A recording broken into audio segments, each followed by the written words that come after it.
What's up, y'all? Good morning, everybody. Thank you for joining us. You're tuned in to the Theist Helpline for October the 6th, 2024, the day after Atheist Appreciation Day, which was October 5th. No comment. um, we have a number of friendly and helpful hosts of the Theist Helpline here. I'm going to list them in alphabetical order. Our first one is Amy Newman, who is known for her trademark slogan, Sending Love. She's a professional comedian and skeptic who hosts debates, interviews, and conversations on her YouTube channel. She also creates educational and other important content. IX is a Tom and Boxes subscriber and former atheist community of Discord admin who enjoys long walks through evolutionary, biology-inspired, computer science, archaeological, academic, biblical criticism, and so on. Jefferson Spatchcock is an atheist inquisitor and intellectual who has particular expertise in thoroughly analyzing and reviewing debates, often from the comfort of his genuine lazy boy chair. Planet Peterson is a well-known author, educator, science communicator, and debater. Evolution and young Earth creationism are but two of his many specialties. Hi, I'm Randolf Richardson. I'm an atheist activist from British Columbia, Canada. I advocate for the equality and normalization of people who don't believe in deities, which entails advocating for fair justice, freedom, and critical thinking. I'm also the founding president of the Canadian Atheists, national organization that promotes atheism and agnosticism as culturally common aspects of Canadian society. Taco, the visionary organizer of the Theist Helpline, is the premier atheist presuppositional apologist, Pope of Evidism, and, according to him, a really bad philosopher. I disagree, but that's up to him. TJump, or Tom Jump, is the founder of an atheist church called the Church of the Best Possible World, which is based on his model of objective morality. It has the goal of doing what Abrahamic churches should be doing but are not, helping people by providing affordable housing. And if you take a look at our website, theisthelpline.com, and you click on the About Us section, you can see a link to Tom Jump's Church of the Best Possible World, along with links to other hosts here. Thank you. There's a sponsor section. A special thank you goes to our sponsors, which includes the Politics Discord community, who provide this wonderful stage with this great audience every month for us, and also the Canadian Atheists, who take care of website expenses and whatnot for us. Thank you very much, everybody, for joining us. Before we start, I just quickly want to find out from our other hosts here if anybody has some news. I have a little bit myself, but I'll let the others go first. Hello, welcome. What's up, y'all? Amy, what's new with you? Not too much. Been having fun teaching at a new semester and getting ready to release new content and looking forward to seeing, I say it every week, but of course, Randolph, this is the week it's going to happen. Someone's going to show us that God exists.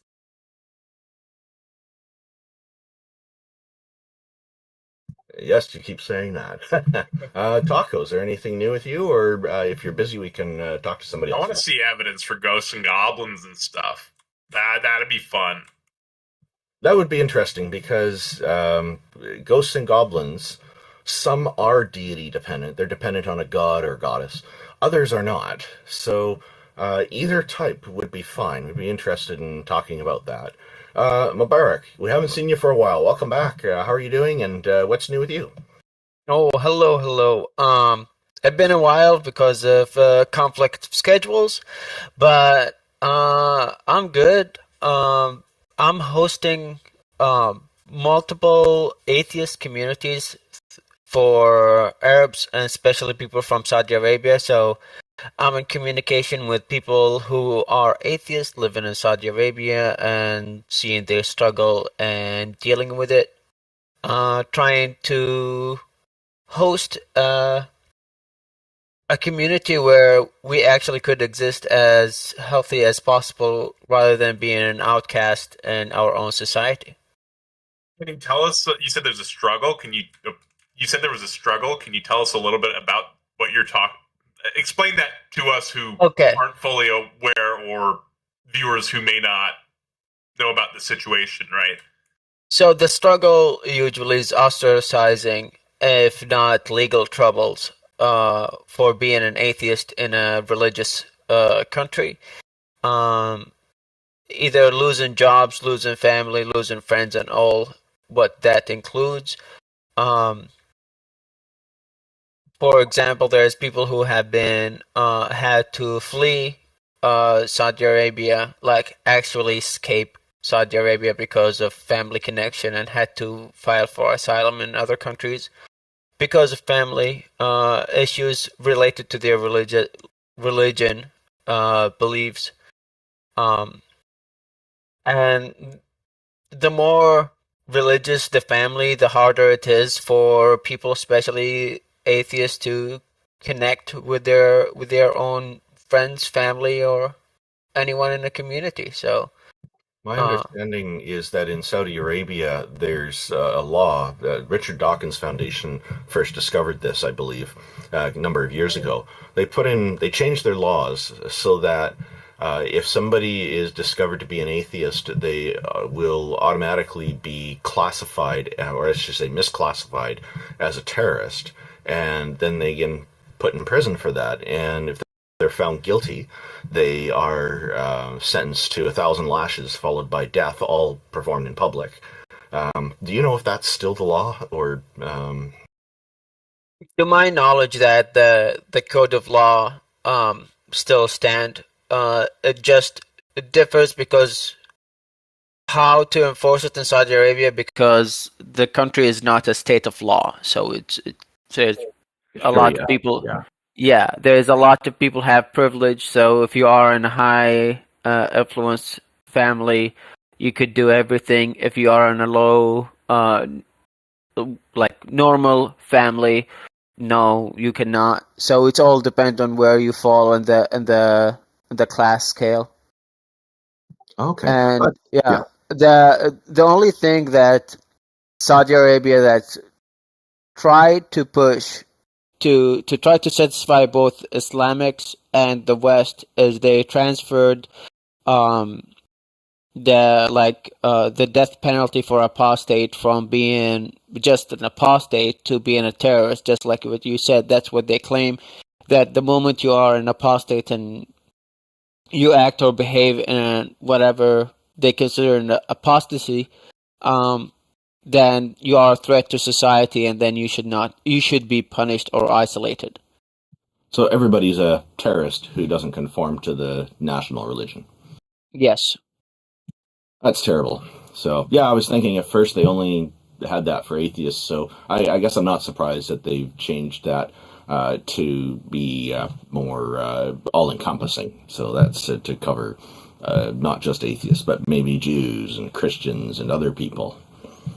Yes. That's terrible. This modern times, this stuff should not be going on. It's a shame that it's happening. TJump, did you have anything new you wanted to share? Nope. Okay. All right. That was quick. Thank you. Jefferson. Sorry. How's the? I apologize. I had a terrible cough yesterday. TJump, has there been anything developing with your Church of the Best Possible World? Yeah, I'm almost done with the book on morality, which is going to be like the foundation of the church, publishing the book. So it should be done hopefully the next couple of months and published. Fantastic. Great. Well, please be sure to send me a message on where to go and get that. If it's on Amazon or something, that'd be great, because I'll definitely put that into into your description on the host page, and I'll also add it to the Atheist Frontiers library. So hopefully you'll get a little bit more exposure. Thanks. Yeah, you're welcome. Jefferson Spatchcock, how are you from your comfort of your genuine lazy boy chair? How are you doing, sir? No, I'm doing all right. Still getting over a cold. Nothing really much new going on here. Well, thanks for joining us. We see you here once in a while. It's always great. It's always a pleasure. So the little bit of news that I mentioned is that I've just set up a new website called goldenpreference.com, And this one is my modern replacement for the Golden Rule, to get rid of the fundamental flaws that are in the Golden Rule. And if somebody has questions about it throughout the show, we can certainly get into that if you want. But I'll put the link into the Discord and the YouTube chats in a moment, in a little while. And the other one is a project that I've been slowly working on, abortionfaq.org. We're gradually adding more and more resources and putting things in there because I've been debating quite a lot on Twitter with people who are anti-abortion, forced birther people, and sometimes the conversations get quite heated, I'm sure people can imagine. At any rate, thank you everybody for joining us, and again, our website is theisthelpline.com, and we appreciate the Politics Discord for hosting these stages for us, providing them, and you can find from them, you can find that one at discord.gg/politics. Taco, did you want to bring up our first guest? Yeah, looks like we've got Luc in queue. We've talked with Luc a few times. He's always a good conversation. So I'll go ahead and pull Luc up now. Hey, Luc. Luc, hello, welcome. hello. Thanks for joining us. How are you today? I'm good. It's the first time on the Theist Helpline. I think I never heard these voices before. Welcome. Well, hey, we're pretty friendly, but we will tear down ideas that are a problem. So feel free to let us know what it is that's on your mind. So you turned down what? I'm French, by the way. Hi. So sometimes I have trouble with words in English. So you turn down ideas or tune down? Okay. Well, we tear down, like rip them apart. Tear down. Okay. A cat might simulate a professional shredder. Yeah. Yeah. I understand. Okay. So the idea here is the idea that atheists don't know what would convince them there is a God, specifically the Catholic God. Okay. So you've got an idea that you think will convince us. I know Amy's made a prediction. Maybe you'll make it come true today. What is the idea? An idea that would convince you? Yeah, you're saying that you have an idea, or did I just misunderstand you? I think he's making the argument that atheists claim they don't know what would convince them. I know what would convince me. It would just be novel, testable predictions. So I'm very familiar with what would convince me. It just hasn't happened. Oh, I'm sorry, Luc. I must have misunderstood. Did TJump understand you correctly? Yes. Okay, so what would convince me, and TJump has excellent criteria, what would convince me, because I've been asked this question by Christians in the past, and my answer is what is known as the Cosmic Challenge, which is that for their Christian God to grant to me omniscience and omnipotence for a fortnight so that I can go and do some experimentation myself. Some of them don't like it. The most common objection to it has been, I wouldn't need that much time. And I simply say, well, that's my criteria. Some of them will also say, oh, well, then you'll just use that to destroy God. And I say, okay, so we can put a slight limitation on it where I'm unable to do anything to God. And so they're never happy with it. But anyway, that's my criteria. And I'll post the Cosmic Challenge into the chat as well. Anybody else have criteria? Wait, about your criteria, what makes you think that God can do that? Okay, well, there's a part in the Bible, I believe it's the book of Matthew, that says, with God all things are possible. But if your God is omniscient and omnipotent, like omniscient, he knows everything, omnipotent, he has all power, he can do anything, then it should be a trivial matter for him to grant these abilities for a short period of time to anybody. Okay. Again, the knowledge that he can do such a thing, where did you get it from? Did you get it from other Christians that gave you the information, or did you get it from the Catholic website or Vatican City website? Well, the characteristic that he's all-knowing and all-powerful, this is a logical deduction. So it's Christians who claim that he's all-powerful and all-knowing, and apparently the Bible supports that too. Are you saying that your God is not all-powerful and not all-knowing? Correct. Oh, so your God is limited. Is your God the Christian God? Yeah, I'm asking about the Catholic God. So that's why I wondered, where did you get the information that he is all-knowing and all-powerful, as you described, meaning that he could give you the power that you wanted to have? This kind of powerfulness, all-powerful. There is the most powerful, and there is the all-powerful. All-powerful can give you something that's illogical, and... Is this just like you mean maximally powerful when you mean all powerful? Because I feel like if you're just trying to make it into something like that, it would still have, it seems, the power to grant Randolph what he wishes. Where did you get this information that a maximally powerful being can do that? How powerful is God? The most powerful. The most powerful. Fantastic. So then he can also possibly give us attributes that are, if he wanted us to fly around or if he wanted us to see things. Is that a question or an affirmation? That's a question. So can God do that? So let me teach you. No, he can't. He can't. So God is not everywhere at all times. Not omnipresent. I don't understand. I mean, how do you come to that conclusion from what you just asked and the answer I gave you? Because that's what I'm asking. Is God everywhere? Can he be everywhere at all times? I don't know. I mean, okay, what can your God do?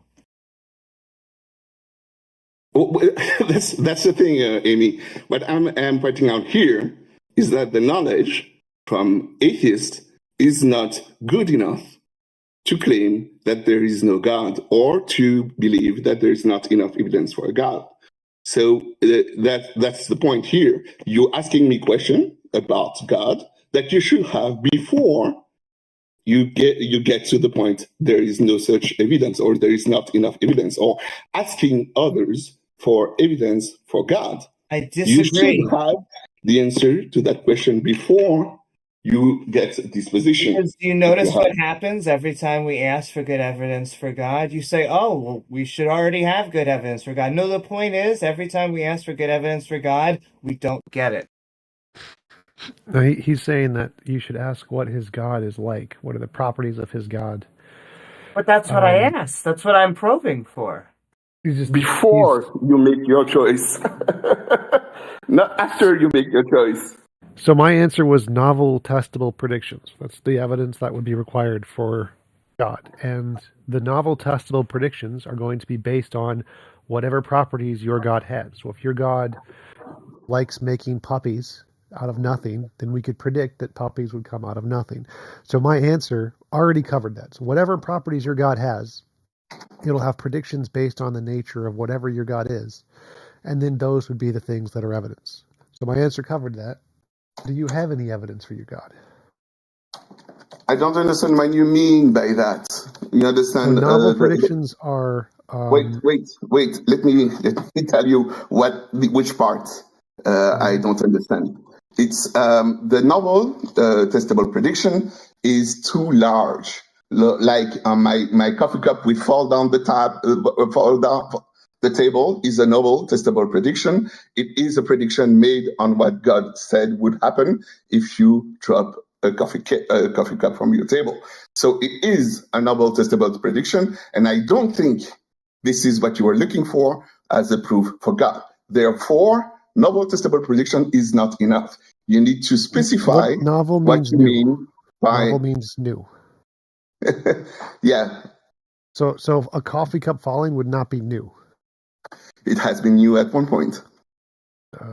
Maybe before there were coffee cups. But novel predictions would be like in science, when we want to discover a new law, they predict like the curvature of light around the sun, or predict that black holes will exist when they've never been seen before, or predict that a new particle like a boson will be discovered, or predict that there's a new interaction that we haven't discovered. And they discover like, oh yeah, that's evidence. So novel means a new thing that's never been seen before that would be expected if your God existed. Yeah, and I'm asking you, what is this new thing that you are talking about? I don't think you know what you are talking about when you say a new thing. It would depend on your God. So, like, the properties of your God will determine that. Well, before you answered earlier, I said specifically the Catholic God. Well, I don't know anything about the Catholic God. You would have to tell me what the properties of your God is. Okay, yeah, that's it. That's the point I wanted to underline here, is the lack of knowledge of God. Here in this conversation, what I wanted to point out is that atheists who have the position there is not enough evidence for God, or there is no God, these atheists lack the knowledge of God. When they say God... That's because you have to present it. That's how hypotheses work. You have a hypothesis. You have to present the hypothesis. I don't know anything about your hypothesis. Can I just pause right here? Because you're doing it exactly again. No, you're attacking Randolph gave what he would think would be believable, would convince him for a God. TJump said the same thing. And each time that they ask you for good evidence for this God, you're trying to attack our knowledge base. Assume no one here, I mean, the Catholic Church is just early Christianity, but let's just assume we don't know anything about the early Christian Church or the Vatican, modern day Vatican. All right, what is your God and why do you think he exists?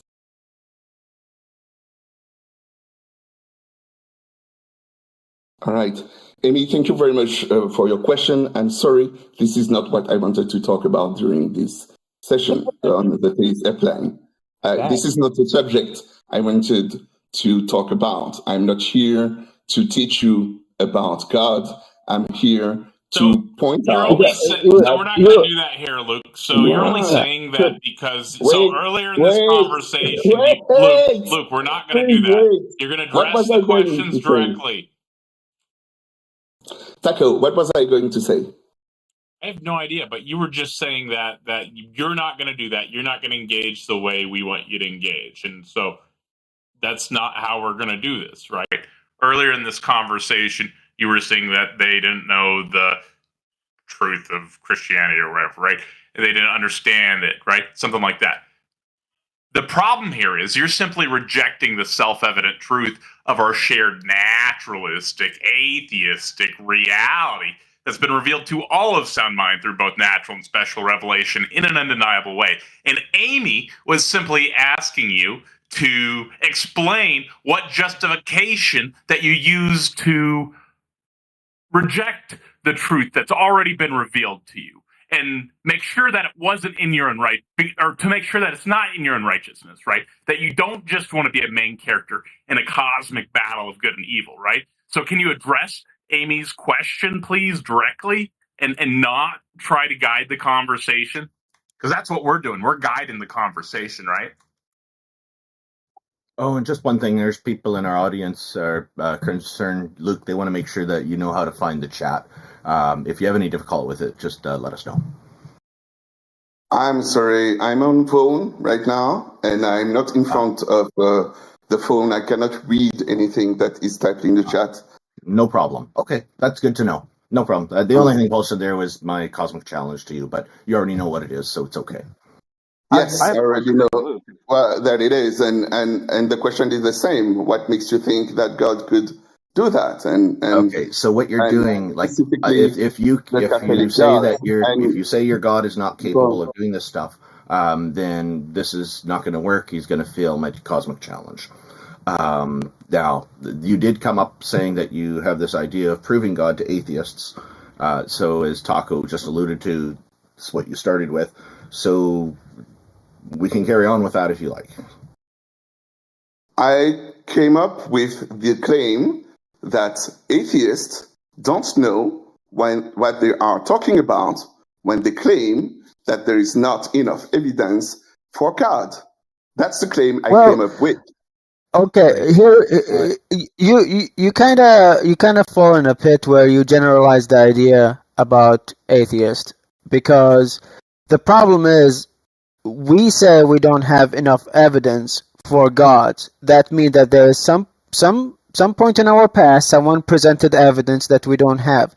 You claim that we don't have evidence or we don't know anything about your God, So the burden is on you right now to present your God for us. So we have the knowledge.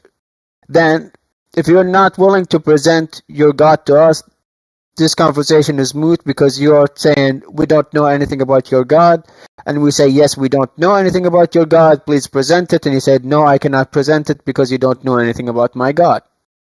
Now, there's something important here. So if we don't know enough about your deity to be able to make a claim about it, then the default is not believing it, because why should we believe something that we don't know enough about?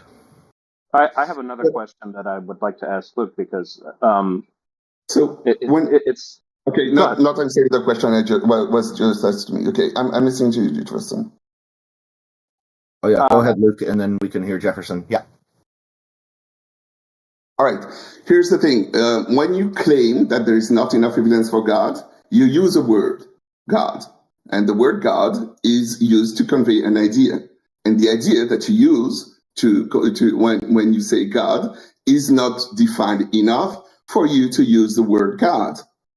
If you say there is not enough evidence for Schumbluk, and you don't know what Schumbluk is, there is no value of truthness to your claim, because you don't know what you're talking about. Schumbluk is something that you don't have knowledge, you lack the knowledge of Schumbluk, and therefore you cannot make a statement about Schumbluk. The same thing applies to God. I take some pot shots at Catholicism. So... Well, actually, Amy, if you can hold off. Oh, no, I can have a question. And then we can absolutely. I'm sorry. Go right No, on. no, it's okay. I guess I don't really understand. So if the basic idea, I mean, I kind of get where Luc is going with this, but if the basic idea is just to say, okay, atheists don't have a deep enough understanding when it comes to certain definitions of God per a certain Christian denomination, in Luc's case, Roman Catholicism, then they're not rejecting something that they really understand one way or the other. So Luc, if you had somebody that you were speaking with that is now an atheist, and say maybe they even went as far as going into seminary, they were on their way to becoming a nun or a priest, they understand Catholic dogma, and they've rejected it. Would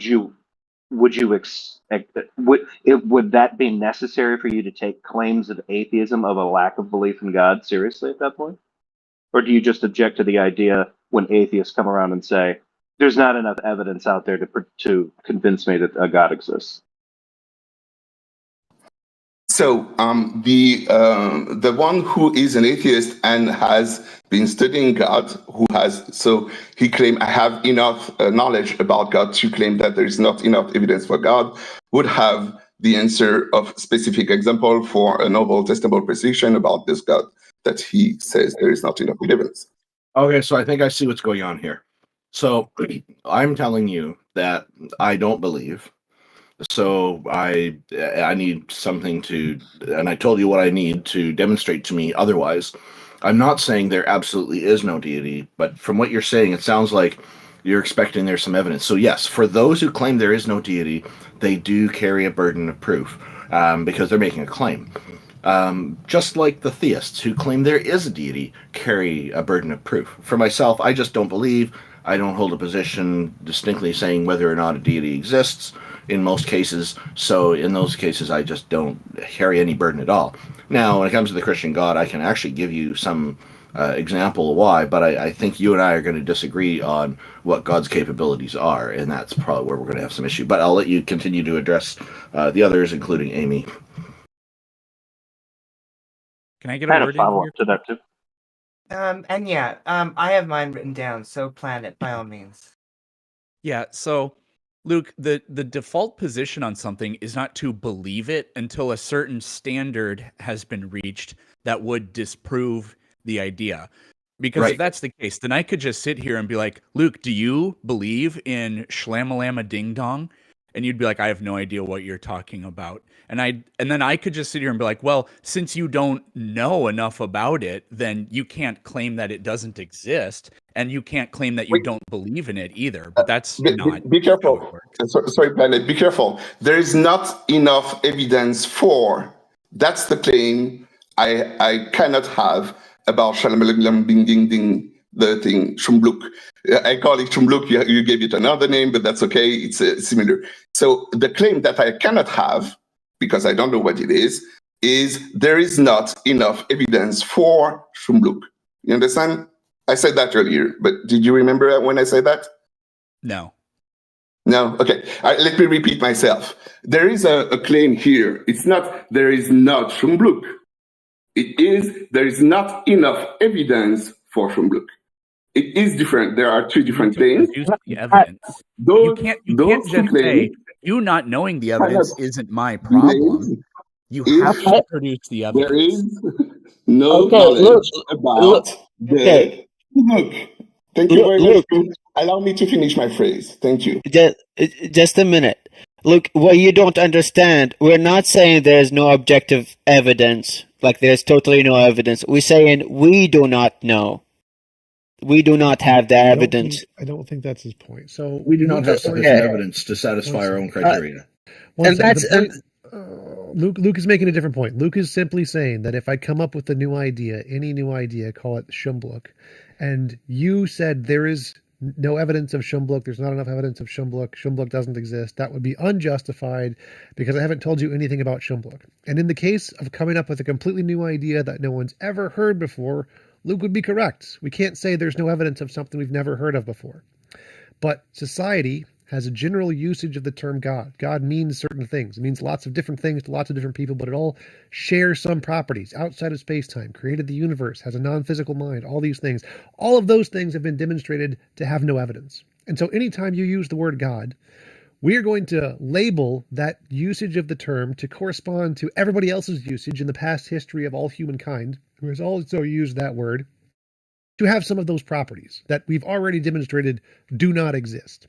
Now, you may not use it in that way. You may have your own specific criterion that doesn't correlate to how everyone else uses the word. But based on how everyone else in society in the world uses the word, we can justifiably say there is no evidence of God. It does not exist because the criteria and properties that those things have been demonstrated to not exist. Now, you would be correct if no one had ever used the word God before in all of the history of the world, and you just came up with the word God and said, I believe God exists. We would not be justified to say God does not exist, or there is no evidence of God, because we don't know what properties this entails. But since society has a general usage of that word and a general set of properties that apply to that word, we can say it doesn't exist. And you making up a new set of properties for your specific kind of a God, unless it doesn't have any relation to the normal usage of the word, then we are justified to say your God doesn't exist. So you would need to actually come up with a new term to define your God who is different than all of the other gods. So if your God shares any of those properties, if any of the other gods we've ever heard of that we use the word God to refer to, like non-physical, outside of space and time, created the universe, a mind that isn't made of matter, any of those things, then we are correct when we say God has no evidence. There is no evidence of your God. It doesn't exist. We are completely correct. Your point would only work if we had no past history usage of the word that had a bunch of associated properties that generally apply to that label. Thank you, TJump. This was an excellent and very helpful interjection. So, TJump, the main point I will underline, you are correct in what you say. God is a word to convey an idea, that's a general idea. But when I came up to the stage, I talked about specifically when it comes to the Catholic God. I said that because I knew that when it comes to God, there are many definitions, and I do agree that there is not enough evidence for the Zeus God. There is no trouble for me about that. So God, Zeus, and this claim is correct. I have enough knowledge about Zeus to say that there is not enough evidence for Zeus. But when it comes to the Catholic God, I underline that theist, generally theist, I have yet to meet a theist that would hold this claim. There is not enough evidence for God when he talks about specifically about the Catholic God. Because when it comes to the Catholic God, most people don't know what they are talking about when they say there is not enough evidence for God. Outside of space-time. Is the Catholic God outside of space-time? Yes. Is the Catholic God a non-physical mind? A non-physical mind. Yeah, it's not like made of matter and energy, right? It's conscious, but it's not made of matter. Depends when. Sometimes he is, sometimes he's not. Okay, so sometimes he's not. That's good enough. That means no. So your God is just like all the other gods. It's outside of space-time, not non-physical. There's no evidence for it. It doesn't exist.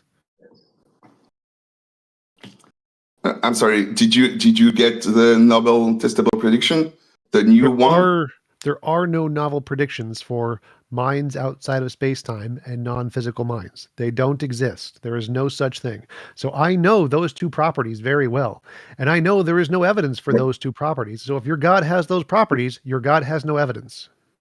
If you knew what would be a knowable prediction about those properties, you could claim that there is no such thing, because you would be able to test what you say it is testable.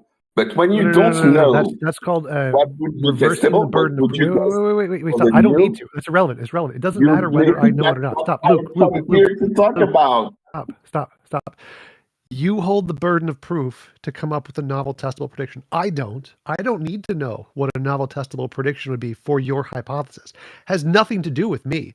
You hold the burden of proof, as Mubarak was saying, to come up with a novel prediction of your hypothesis, and then you have to test it and you have to confirm it. And then we then have the obligation to confirm your predictions, to replicate it, to do peer review and show that it actually worked. But we don't have to know what the novel prediction is at all. It doesn't matter whether we know. All that matters is do you know? Can you tell us? Can we replicate it? That's what is required. Me knowing what a novel prediction would be is irrelevant. Now I can come up with some that would be correct if a God existed that was non-physical minds, but that doesn't matter because I don't hold the burden of proof. You do. You have to come up with the novel predictions, not me. It's your hypothesis. You have to do the work. Ramen. And it would be extremely easy. All you have to do is demonstrate one it prayer. It is not my hypothesis. It is the atheist hypothesis. It is not mine. When you say I don't have to come up with anything, I am not the one holding the claim there is not enough evidence for God. You are. I know. Since you are all holding this claim, you are making the claim that there is not enough evidence. You have to present the novel testable prediction. I don't have to. So this is just an attempt to shift the burden of proof. Like, we're not the ones who are claiming your God anything. Like, generally the atheists don't claim your God doesn't exist right off the bat. The default of an atheist is not believing. So there are many atheists who will take a further claim and say they don't exist. But to say I don't have sufficient evidence to validate your claim is me asking you for that evidence. So you have that burden still. You can't go ahead and shift that to other people. That's a trick that some theists use, and it just doesn't fly. If I was to tell you before the world knew about Antarctica that there's a place on Earth that we'll call Antarctica, and I describe it, most people are going to be saying, well, where's the evidence of that? Let's find it. And then it would be up to me to provide that evidence. It's not up to those other people to prove that it's not there. If we Randolph, claim there isn't evidence, you accuse me, Luke, hold on, doing the same thing I accuse you of doing, shifting the burden of proof. So I'm listening to the other guy, but yes, the difference is you're actually trying to shift the burden of proof. Also, you are. When I came up here, I had a claim that you hold to be true. There is not enough evidence for God. You believe this is true.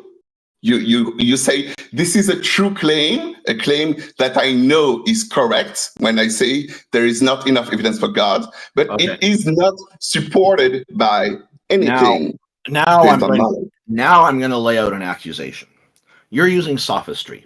You're changing my words. I'm telling you that I don't have enough evidence for this, and here's the evidence that would work for me. You're claiming that I'm saying it is an all-encompassing thing. I did not do that. Can I also I'm going to finally take pot shots at this whole not responding Catholicism thing. So, and feel free to respond to any one of these claims, but we know that saints don't do miracles. We know that drinking the blood of Christ does not do anything when you're drinking that or eating those little things that you put on your mouth. We know that the Trinity actually isn't in the Bible. You guys actually have to pull that out and make it, once again, as Randolph would say, sophistry. We know there is no Father of God. We know that prophets don't exist. We know that Jesus didn't rise from the dead. And that most of the prophets in the Old Testament didn't exist. All of those are Catholic beliefs.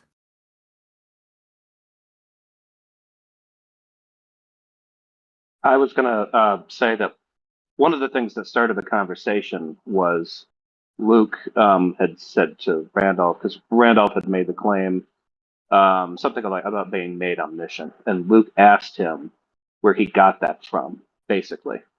And while it's not the case, I think there are some Protestant denominations that think that after you die or after humans are made perfect at some point, we attain something like godlike knowledge of his plan and things like that.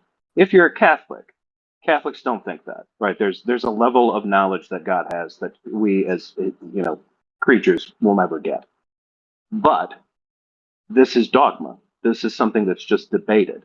So it seems to me this entire point that Luke is bringing up is that the atheists that are saying, I'm not like Randolph's done, and I'm going to steal man Randolph's statement. I haven't seen sufficient evidence for me to be convinced of a belief in God. You are correct. You are correct. Yeah. And Luke is trying to say, the problem is that you are insufficiently aware of Catholic dogma to make that statement. The counter to that, I think. That's correct. That's exactly. Please write it down. You need to produce the evidence. You can't, if we sit here and say we have not seen sufficient evidence, you can't just sit there and be like, oh, well, you don't even know what the evidence would be. That still doesn't make it true. We don't default to true, and you have to produce the evidence. Jefferson, do you want to answer Planet where he was mistaken? You represented correctly my point. Could you answer Planet where he was mistaken in his statement? I don't know that he's mistaken. I think he's jumped 2 steps ahead of where I was going. I think that the issue that you seem to be having is, and this is a point that TJump made, if a person, just because a person does not understand, like in the situation that you brought up where Randolph is saying, what if God could make me omniscient for 2 weeks? And you're like, well, where the hell did you get that idea from? If you were Catholic and understood anything about Catholicism, which I'm thinking in your case, you believe it is, is really the strongest case of Christianity, has the most truth in it, or all the truth in it, then a person like Randolph would not be making that claim if he was sufficiently knowledgeable of Catholic scripture and dogma. The problem with that, though, is that all you have to do is find one foundational aspect of it. So, say the Catholic dedication and devotion to the concept of the Trinity. If you go to even Catholic critical scholars of the Bible, they will tell you, often when you are in seminary, that is not in the Bible, that it is a part of church tradition and history. Catholics, though, do base tradition as something like different to the Bible. The issue that can end up running into problems with Protestants is that it's all sola scriptura. They don't hold to the tradition thing, but that's a complicated thing. But that's where someone was like, well, wait, one of the concepts that the Catholic God has is eternality. And we don't have evidence that a being, a mind, could be eternal. Right? They could just raise an objection to that. They don't need to have an all-encompassing comprehension of all of Catholic dogma to start poking holes and becoming doubtful of central aspects of what the Catholics believe that God is. They could even have a problem with the idea that in the Catholic tradition, they hold that God is all love and merciful. That's part of his basic identity. But then they can see existence of unnecessary suffering, or what they would call unqualified or excessive suffering in the world, and say, well, that seems to contradict, then you start getting into these arguments, arguments for suffering, for atheists. So it just takes one for them to start knocking things down. So I think that you are doing a little bit of a burden shift if you're trying to come in here and go like, listen, atheist, you're not Catholic enough to be able to just like say, you haven't seen anything here enough to convince you. I think that you might be onto something. If atheists come in here and say, if atheists are presenting themselves of like, what are the things you've heard about the Catholic God that you don't buy, that you can't believe? That's different. But the purpose of this room is for you to come in here and convince us that your God exists. Now, if you are coming in here and saying, look, I think that you guys are essentially wrong-headed in the way that you're talking about that, that can be a difference of people talking past each other. So I think most everybody here is on the same page. The issue is most of these atheists here have not heard evidence sufficient for them to come to the belief that any gods exist. And what they're wondering is, what do you have?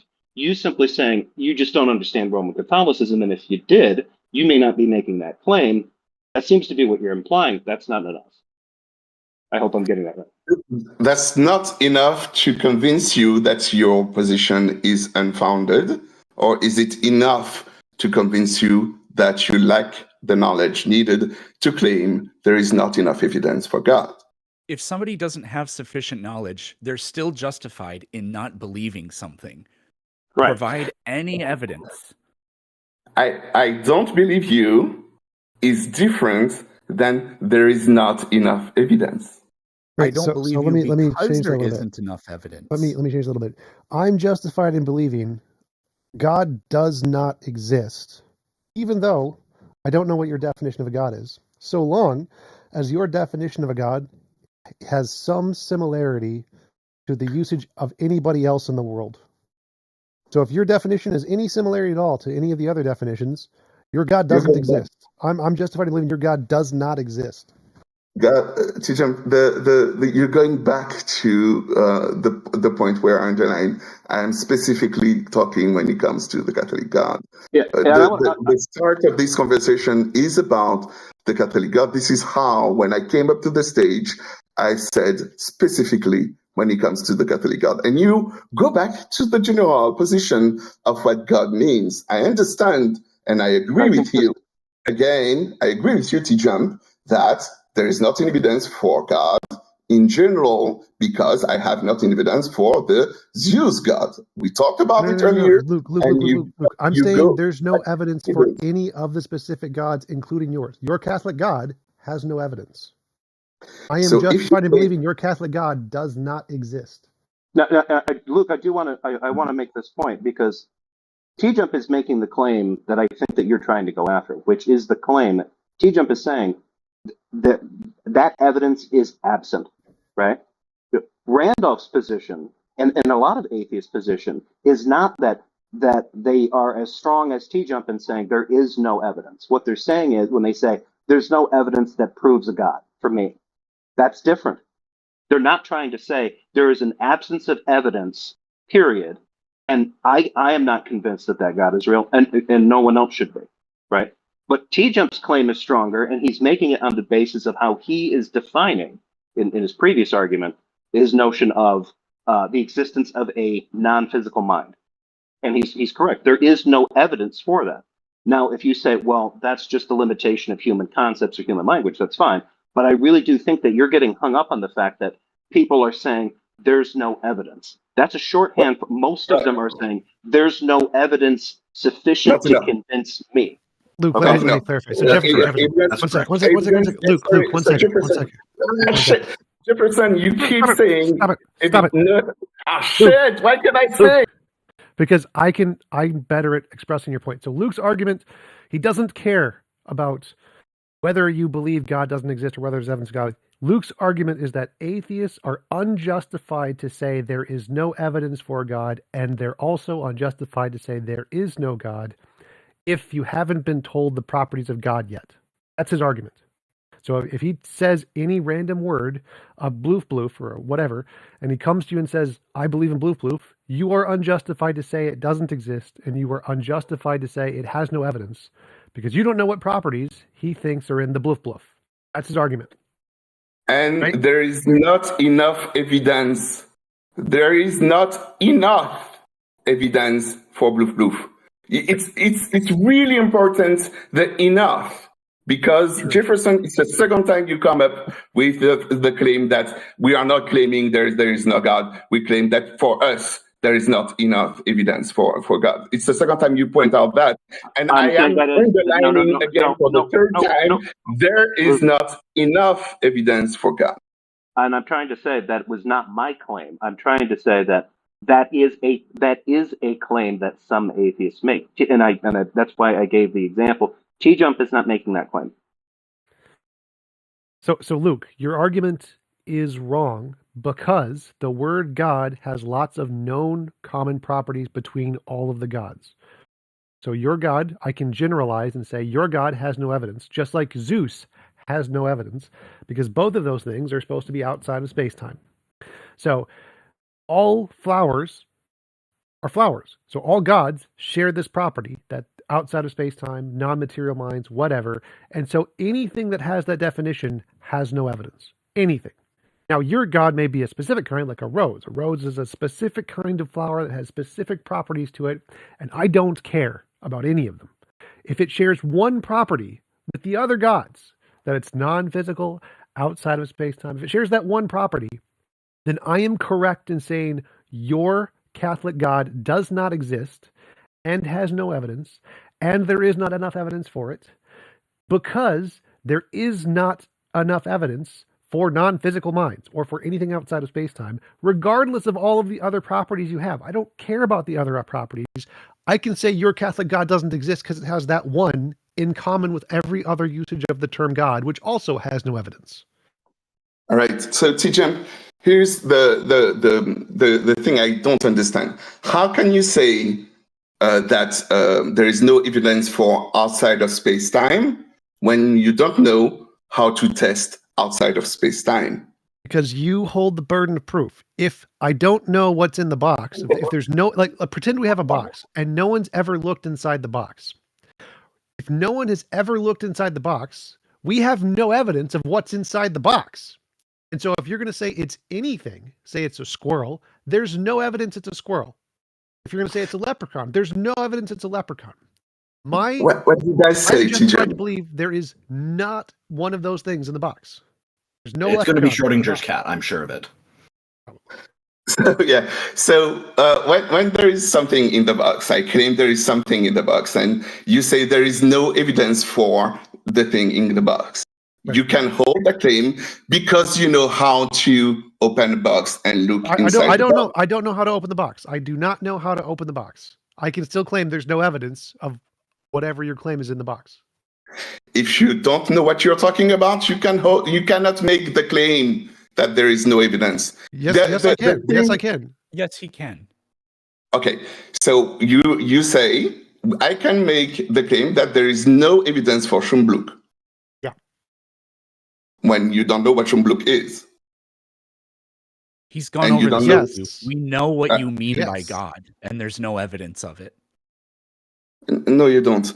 There is no evidence for Schumbluk. You said that your God is the Catholic God, and yet at the same time he's not all powerful or omnipresent, right? When Randolph asked you, he said most powerful. Most powerful. Is he omnipresent? Most present, probably. I don't actually know. Most present.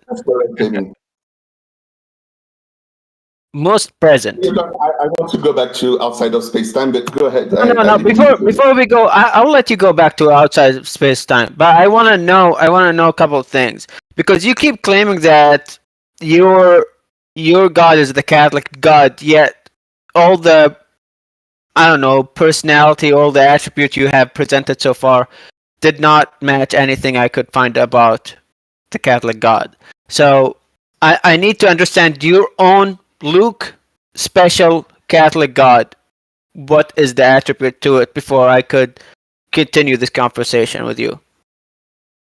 He's the strongest. What does that mean? Can he do anything? Maximally powerful, maximally knowledgeable, maximally the strongest. Can your God grant powers to others? Like life, for example? This power? Powers, like magical powers. The power to be able to levitate things with the power of the mind, stuff like that. Power to be super strong, as long as your hair is super long. It's like the Force in Star Wars. Can you grant powers like that to somebody? It could seem magical. It could look like magic, but it is not magic. It's still real. It's true. Hang on. So you don't want to answer this question, it sounds like to me. The answer is yes and no, depending on what you mean by stuff or powers. Okay, I just gave you an example. So I can think about it, and this boulder that even big trucks have trouble lifting, I can make it just levitate in the air with ease. That'd be telekinesis. Can your God grant telekinesis to a person? No, I don't think so. So he's not all powerful. Okay. That's correct. That's why I say the strongest. No, that he's not the most powerful. Who do you know that can give you power to levitate things? According to Muslims, that would be Allah. Yeah. Yeah, does Allah exist? According to Muslims, they have exactly the same claims you have, and the same evidence, apparently. You avoided to answer the question. He exists as much. Listen to the question. That's the thing you pointed out that is stronger than God exists. Yes or no? Yes. All right. Please defend the position that the Muslim God exists. And there we go. Back again. Okay. Here's. Yeah. Again. No. That's what. See. Let me respond to you. You don't have enough evidence. You don't understand the Muslim God, so you cannot deny it, or you say you don't have evidence. Show me that you have enough evidence to know the Muslim God before you say that he doesn't exist. Exactly.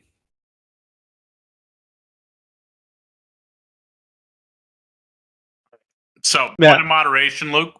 When people are talking, and I know they've done it to you a little bit, and I've noticed people working better to not overtalk each other on our end. It's just a lot of people on our end, and so it's hard to manage. But everybody has been improving on it dramatically in this one conversation alone. But you continuously overtalk anybody that's trying to engage with you, and that's fine. If you want to overtalk, say, may I ask a question or may I respond, so that we can do this in a polite manner. It'll make the conversation flow much better. Thank you.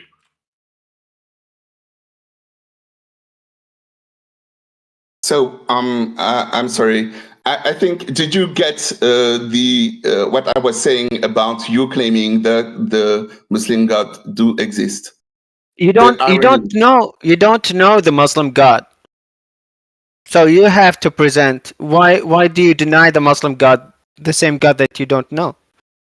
When you talked over me earlier, I was pointing out the irony of your answer to the question, does the God that is able to levitate, to give you a superpower to levitate the rock exist? And you answered yes. And then I pointed out the irony in your answer. I said, do you understand the irony when you say God of the Muslim God exists and you call yourself an atheist? Yes, because it's to show you that your point of view, your argument is false. Do you understand that? It's a conversation point of view. It's a tool to use in talking to people. So basically, what I did, Hard to explain a little bit. So Luke, he's showing the irony of your argument. He's giving your own argument back to you. So just like you say, the atheists are unjustified to say there is no evidence of a God because they don't know what God is. You don't know what the Muslim God is, so you don't know, or you can't, you're unjustified to say that it doesn't exist. And if it exists, it's more powerful than your God.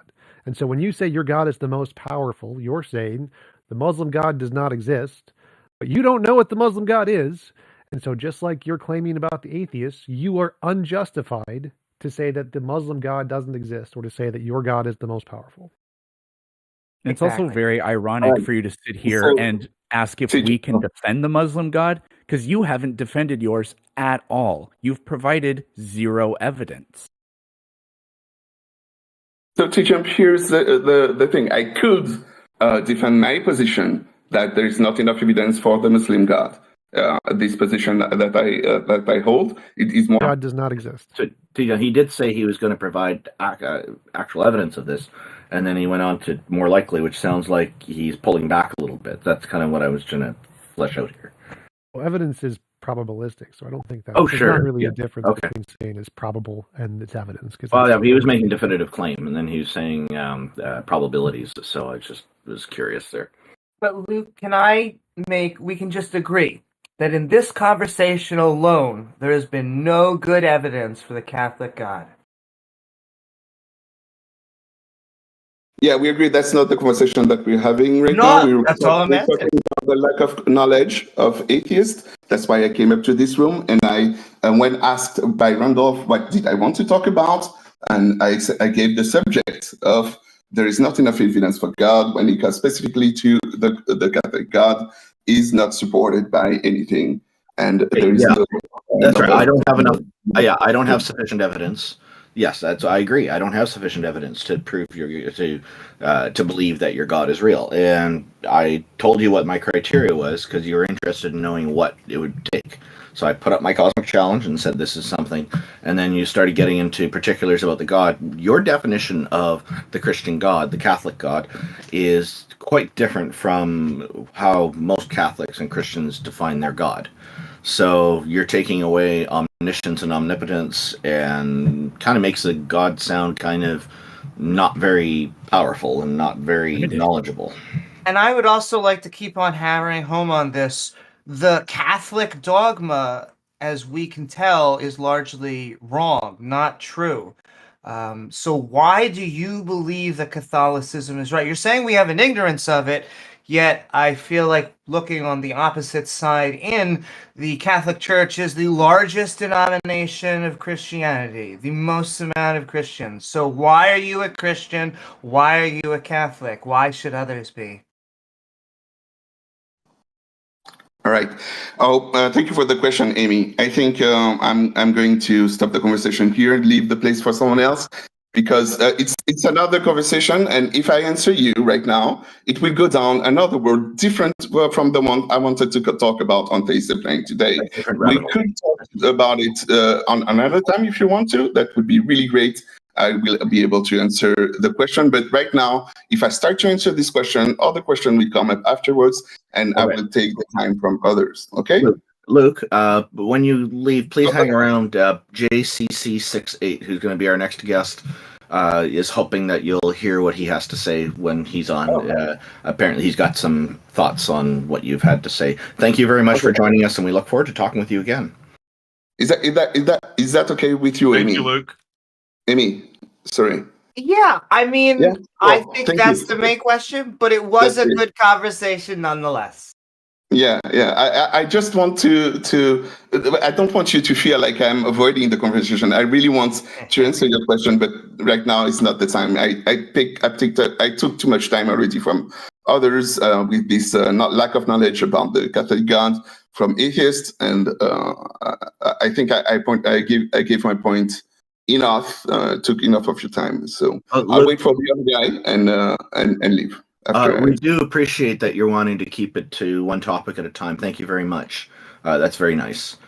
I think he did a good job at demonstrating his lack of knowledge about Catholicism. Hey, JCC. Hello, JCC68, a friend of mine. Welcome and thank you for joining us. I think you had some things to say about what Luke's views were there, his ideas, and also you may have had some other things you wanted to add. Yeah, thanks. And you guys can call me James. That's cool as well too. So, yeah, I've spoken to Luke on several occasions, and he starts off with a claim that a non-believer does not have enough information to make a justified position that they cannot believe that this God exists. So, a good question to that would be like, what convinces you that these atheists or these non-believers do not have enough information? And is it possible that these atheists do have enough information that is not convincing of them to not believe that this Catholic God exists? So it seems like Luc was not wanting to have honest dialogue and go down that avenue, and he was wanting to push his position. So it's very, although it was handled quite well, everybody up here did a great job in communicating with Luc. I don't think it was completely an honest dialogue from Luc's point, so it was very frustrating for me to listen to. Well, I did call him out on sophistry at one point, but yeah, I think the dialogue went quite well. We've improved as a panel on this over time. Thank you very much. Was there anything else you wanted to discuss today? Luc had a valid original argument. His original argument is that it was unjustified to claim something doesn't exist, or that there's no evidence, or that there's not enough evidence for a thing that you don't know anything about. That he is correct on that in basics. If we have, but since we already have some information about God, like the typical outside of space-time or non-physical mind properties, which we know don't have evidence and don't provide evidence, we are justified to say that God does not exist. So his original point was correct. It's just that he misunderstands epistemology on his second point, which is that he thinks it's unjustified to say, or that we're required to be able to come up with novel predictions for his hypothesis. So that part we don't need at all. Yes, I agree, Russ. Oh, and just before I just need to interject for a sec. Jefferson Spatchcock says he needs to get going. Jefferson, did you have any final thoughts before you headed off? We really appreciate you being on with us. No, I thought it was a good conversation with Luc. I think he ended it quite well. Yeah, I think some of it was kind of talking past some of the stuff and maybe not getting TJump's point. But no, other than that, I'm good. Thanks for having me on. I'm sorry I can't stay longer, but I do have some things I got to get done today, so I'm going to get going. Hey, thanks for joining us, Jefferson. It's always a pleasure. Yeah. Jefferson.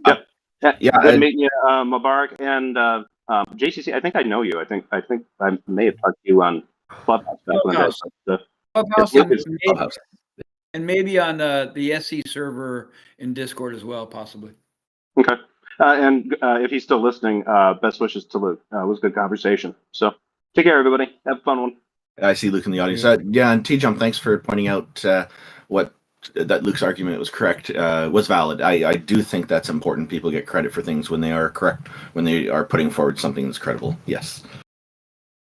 The problem is, by his own argument, if he rejected evolution, he would be presenting a contradictory position. It would be a performative contradiction, right? Which is, he rejects evolution, right? So there you go. As a Catholic? I think so. I think Luc rejects evolution. I think he's one of the, let's pull him back up real quick. Let's ask him. I want to know, because I think he's like one of those, look, you reject evolution, right? You can type it in the chat. Oh, you don't? Okay, I'm wrong. My bad. I thought he was another, never mind. My bad. I was going to say, that's the one thing I will actually give Catholic. I'll give them points for two things. They were funding science in the early 1900s, and they actually helped discover the cosmic microwave background energy, and they also believe in evolution.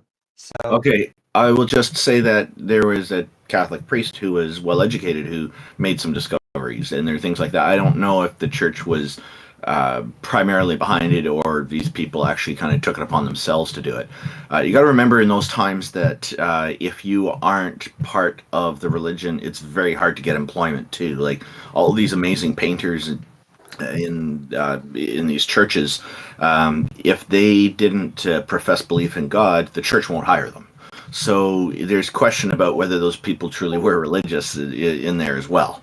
But I think the church was, at least the Catholic Church was a bit more progressive than the other religions that were stuck in the old ways. So at least they were willing to try to adapt things and try to fit with current times a little better. And that's partly why they've survived so successfully today. And we'll look past that one bad thing. The TOS loves us. Moving on, it looks like we have more people.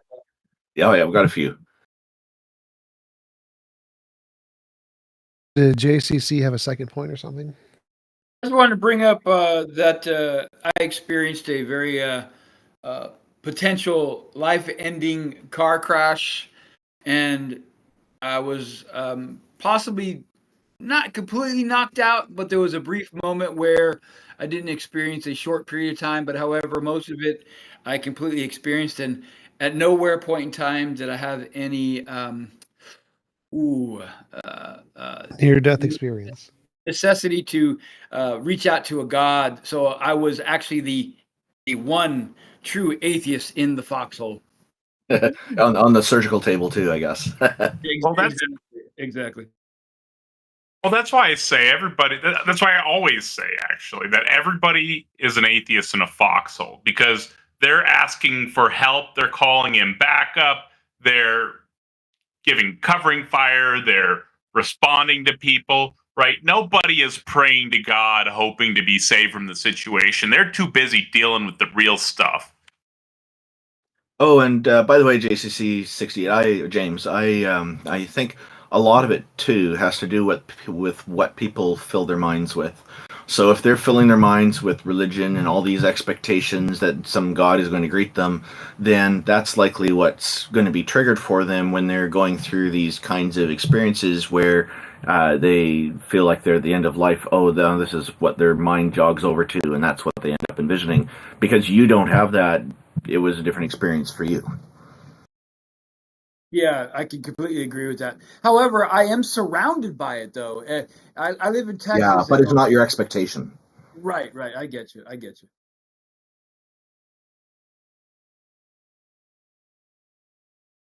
Yeah, hopefully your recovery is going well, James. Oh, yeah, thank you for asking. Yeah, moving along quite fine. However, it's a long, arduous progress, and with my thumb injury, that is the most devastating thing to me because I practice massage therapy. So I'm hopeful to be practicing in 2025. Wow, okay. Oh, well, get well soon. I hope it goes better than you're expecting.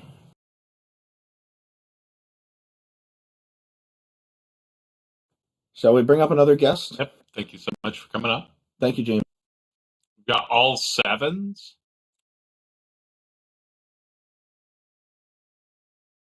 All sevens, welcome. Thank you for joining us. How are you today?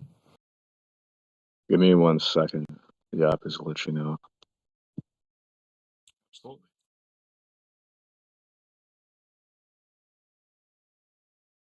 All right, can you hear me? Yes, we can hear you loud and clear. Thanks for joining us. How are you today? I'm all right.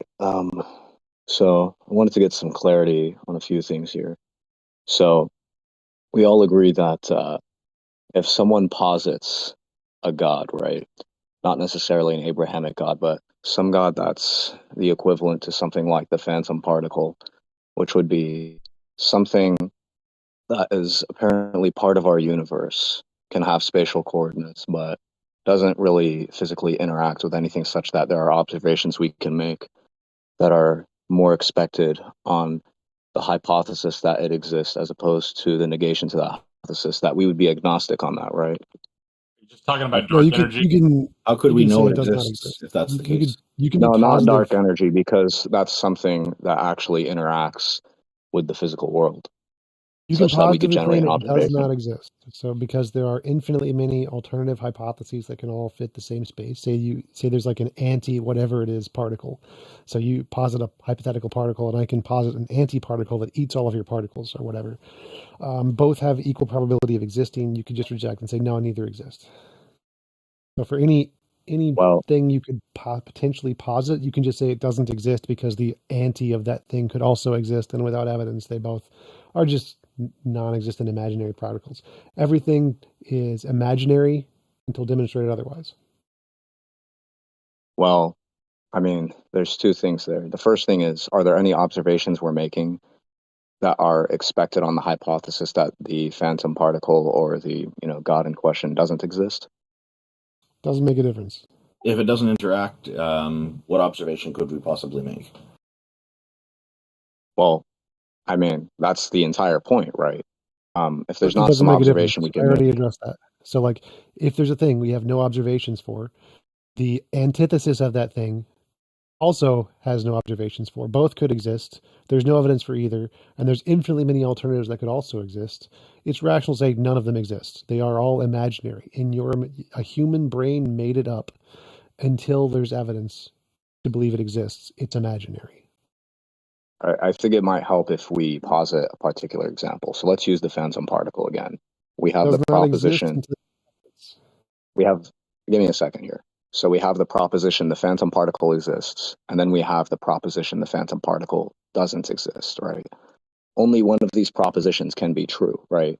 And you'd say that if there's not an observation that's more expected on one hypothesis over the other, that we can't ascribe a probability to one being true over the other, right? No, we can say it does not exist. It's a figment of human imagination like everything else that people have come up with, because there's another factor there, which is humans make stuff up in their brains all the time. Is that a very common thing? Yes, that's an extremely common thing.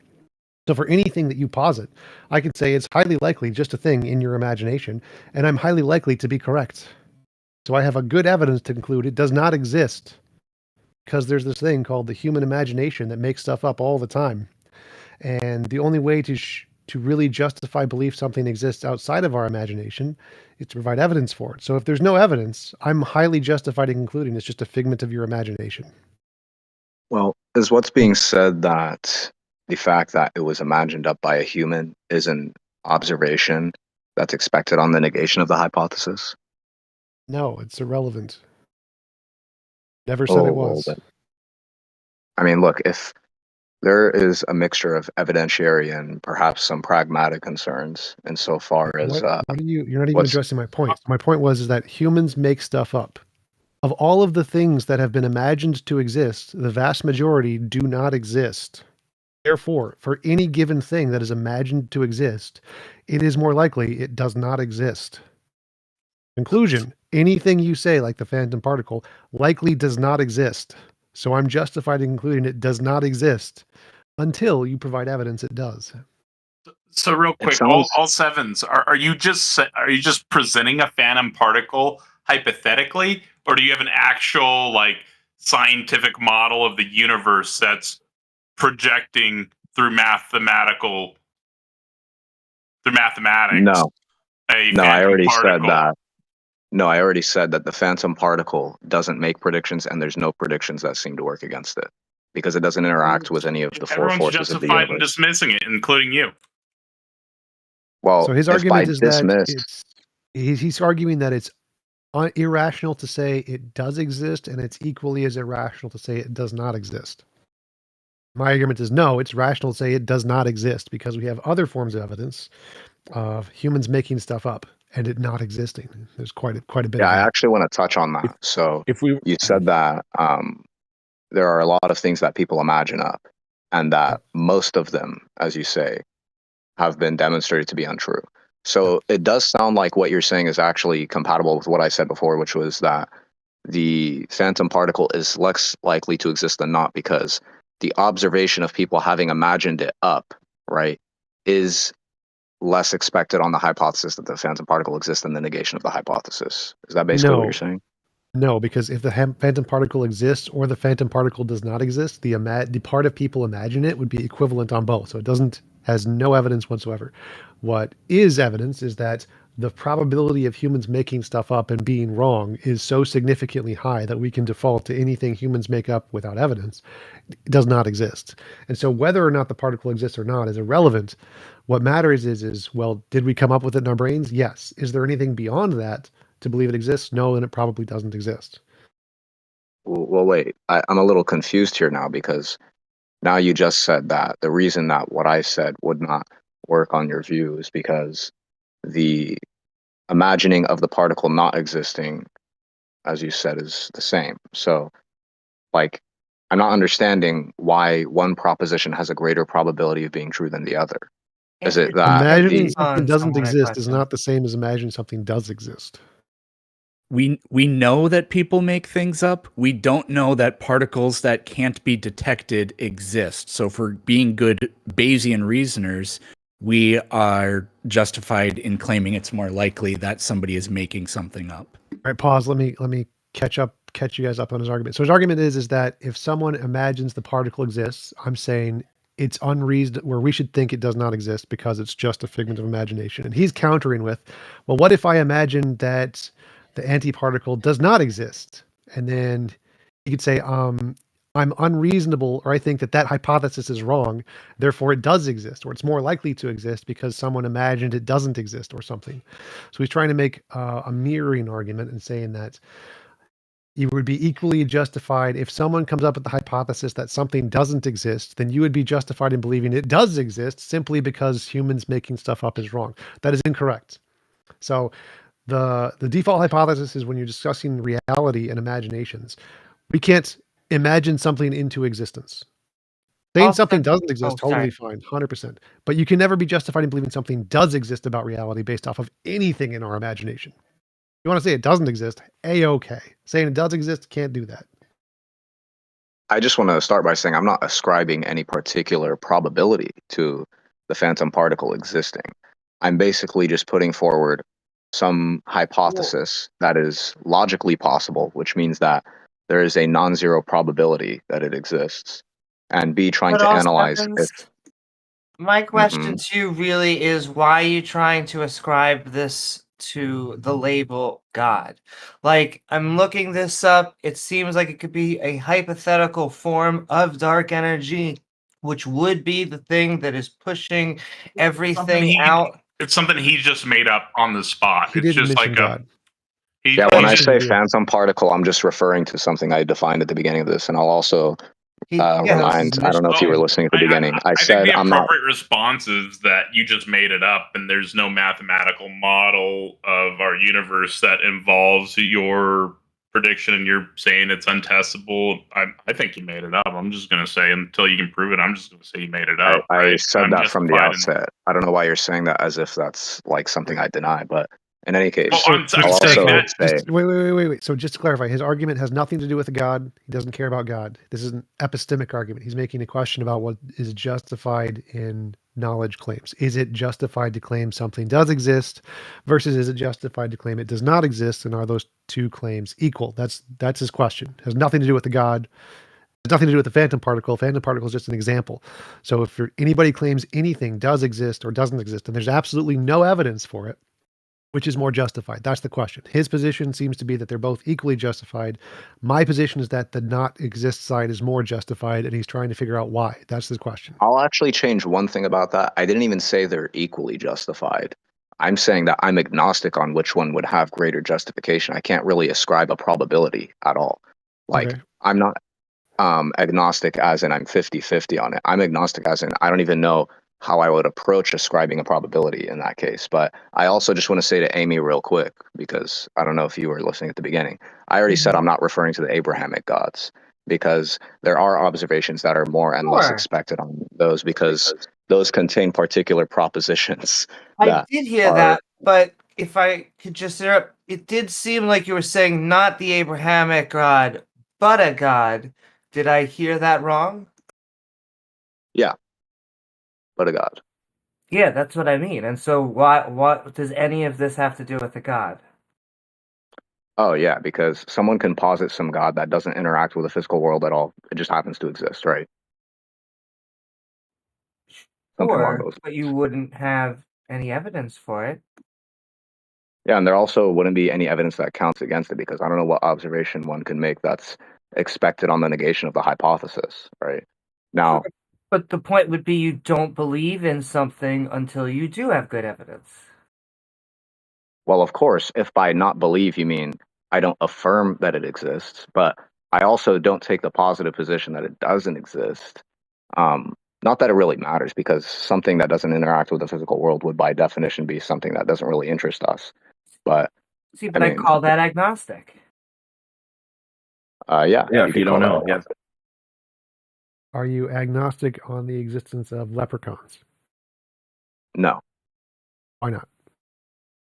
Because there are observations we make that are expected on the negation of the hypothesis that leprechauns exist. What about the magic leprechauns that don't physically interact? Oh, so if it's like leprechauns that don't interact with the physical world, It's something different than what I was thinking of when I thought of leprechauns. But yeah, then I'm agnostic on that. But we're thinking of something different there. What about a god or a goddess? Your position seems irrational because you can justifiably conclude there are no non-physical leprechauns. That is irrational. It is rational to be, nope, those don't exist. You just made them up and they don't exist in reality. You can justifiably make that leap because human brains make stuff up all the time. And there's very low likelihood that actually corresponds to reality. And so for anything anybody makes up ever, if there's no evidence, you can say, nah, probably doesn't exist. And you were rational. That is a rational conclusion. Well, I'm sympathetic to the intuition, but if I'm being honest, I actually just don't know what would be counting against it insofar as like evidentiary and a small amount of pragmatic concerns, right? Because one could posit a multitude of things that they imagine, right? Well, let me clarify. Now, so human imagination is very bad at corresponding to reality. Very bad. And so the fact that you imagine it means it's probably not in reality because your brain is so bad at making things correspond to reality. Well, look, this actually comes back to what I was saying before. It sounds like what you're saying is that a person imagining something that doesn't interact with the physical world or something like, or not even that. We could say a person imagining something, right, has a low likelihood as far as we've observed in the past of actually correlating to a true proposition, right? Which would make that unexpected on the hypothesis that the leprechauns exist, right? If what you're saying there's that, then I could actually say that's evidence that counts against the leprechauns existing. But then there would be an issue we would run into, which is I don't know how we would determine for the non-physical things that people were wrong about that previously, because they're by definition things that we can't determine are right or wrong. I don't understand what you just said there. So because our brains are designed in such a way that things we imagine are pragmatically useful to us, but have no bearing on reality, we make up things that don't correspond to reality. Very good. We're very good at that. Very good at making up things that don't correspond to reality, but are pragmatically useful. So for anything we make up, it is more likely to be in that camp of pragmatically useful, but does not exist. Like colors, say, the color red. We made it up. It doesn't exist. There's no actual color red. The words, English words, made them up. Didn't exist. They don't exist anywhere in the universe. Math, logic, same thing. Don't exist. We made them up. Well, wait. So, I don't think that people are positing that logic or the color red has like spatial coordinates, right? Right. Like, I think a better example to use would be something like Bigfoot, right? We could say, all right, people posit that Bigfoot exists, and they posit that a whole lot of other things exist, and there are observations we can make to show that they were wrong about the majority of things that they claimed to exist, right? I can sign off on that, right? There's no disagreement there. But if we then say, because of that, it's less likely to be the case that those things are true if they observe those things. That would only apply to the physical things. But if someone posits a non-physical thing, right, I don't know how it would be logically possible at any point in history for us to have made observations of people being wrong about these non-physical things that they posited. That would make it less likely, not more likely. So like if you are bad at making guesses about things that are right next to you, if you're going to make a guess about a thing a mile away, you're going to be even more likely to be wrong. So if you're bad at estimating something close, then, and as you get further away, your estimation gets worse and worse and worse. The estimations of things that are further away, so in this case, going from physical to non-physical, or from even non-physical to the origin or foundational essence of the universe, would be even less likely to be true.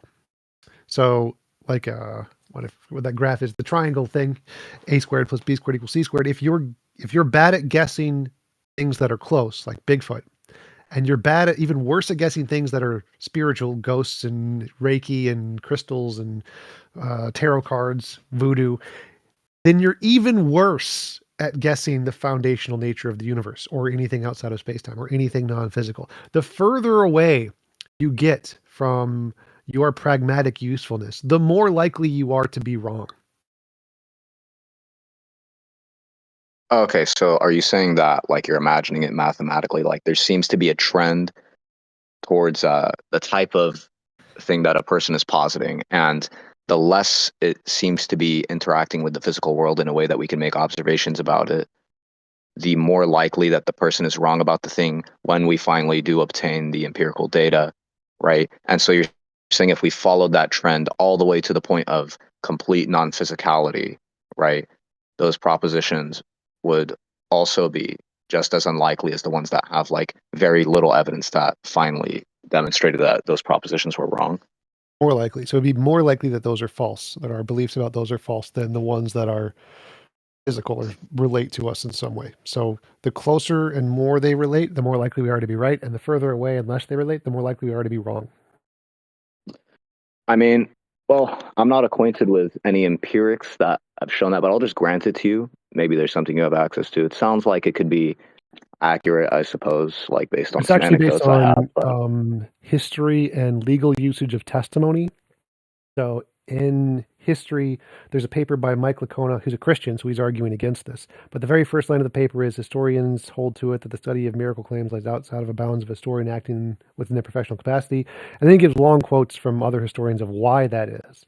And in the explanation of why, testimony is not evidence of things that don't already have an empirical basis, like miracles, magic, mythical creatures, paranormal, supernatural, etc., because humans are so bad at getting those things right. It's normally just an unknown natural phenomenon that they didn't understand or something. And so testimony of things like I saw a dog, or that guy killed that guy, or there was a guy named Caesar, perfectly fine, because that's close into the realm of things that relate to us. Things that get further away, like miracles, magic, mythical creatures, no testimony is accepted for those until you have some empirical basis, because it's gone beyond the point of where testimony is a reliable source of evidence, because it's outside of our range of reliable conceptions. And just to build off what TJump was saying, because we do want novel testable predictions, we do want to have an epistemology, I think, based in skepticism. And I can't think of any example where we say, I don't know, and then it makes us just fill in the blank, or then say, well, then it's true. And thus, when we don't know something, we must refrain from believing in it until we have sufficient evidence to push us over. At no point did I say that we should affirm that it's true if we're agnostic on it. That would be a very weird way to operate. I agree, but it was just the way that you framed it. I still don't know then why a god, because the phantom particle could be true or it could not be true. All we're ever going to get out of this conversation is we don't know. And the same really is going to be true of God. Well, that's the point. Well, of it'll be true of. It's not specifically about trying to get God to exist. He's asking questions about epistemology, not questions about whether God exists. Sure. I would say it was the entire conversation is about what our toolkit is, and that is why it should be under skepticism. I mean, agnostics are skeptics under common parlance, but there actually is a connection back to like Abrahamic gods insofar as expected hypothesis theory. The path that this goes down is to like generate determinations that would raise or lower the probability of, say, the Islamic God existing, right? So if it's actually the case that here's the whole, I'll give you a general sketch of what the idea is. If someone posits a God that doesn't interact with the world in any way physically, such that there are observations we can make that are more or less expected on the hypothesis of it existing, right? Then the less observations we can make of it, the less importance it'll actually hold to us. Because by definition of physical things, it's only going to be physical things that are actually going to matter to us, since those are the things that actually interact with our lives, right?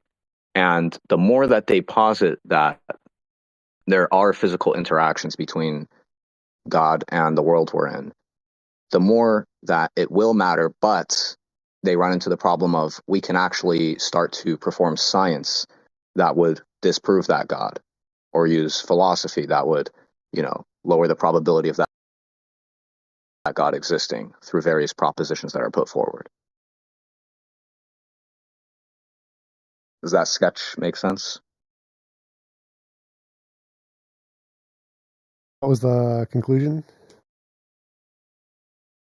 Well, the conclusion is that there are religions or gods that could be posited that at least I would be agnostic on.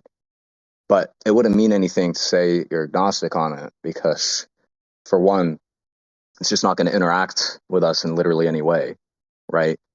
But on top of that, being agnostic on it is not ascribing a probability to it. So if there's like a greater or equal to probability that there's some other truth of the world that is going to influence your actions, right?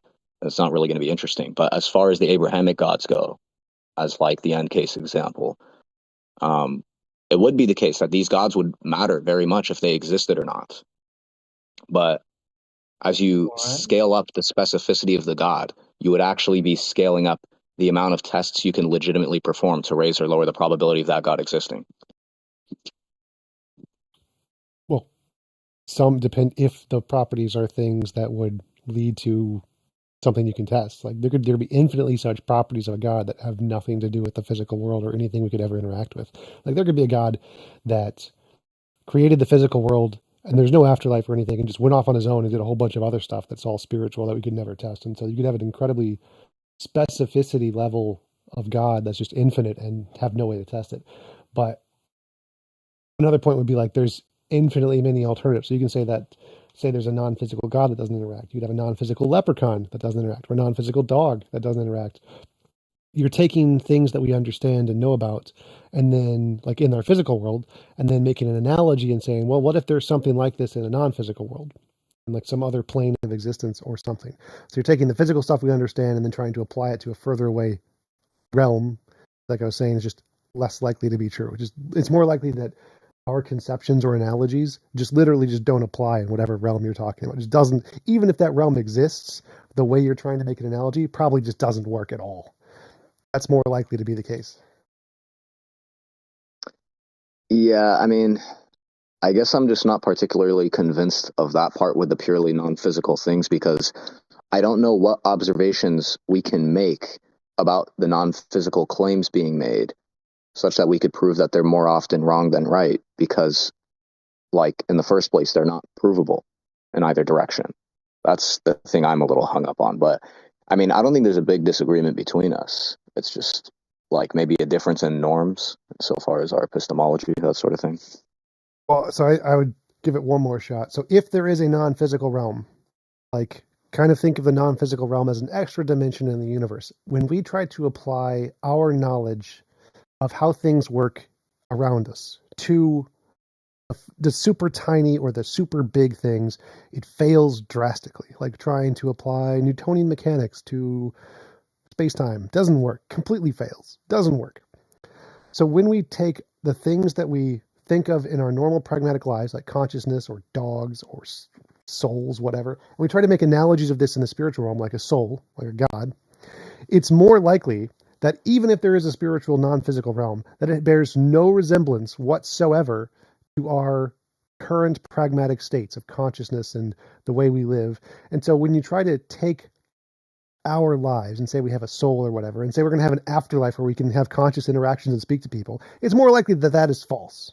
More likely that if there is such a realm, it bears no resemblance to us whatsoever. And because there's infinitely many possible ways, alternative possibilities of the way the afterlife could be that are mutually exclusive to the way that is.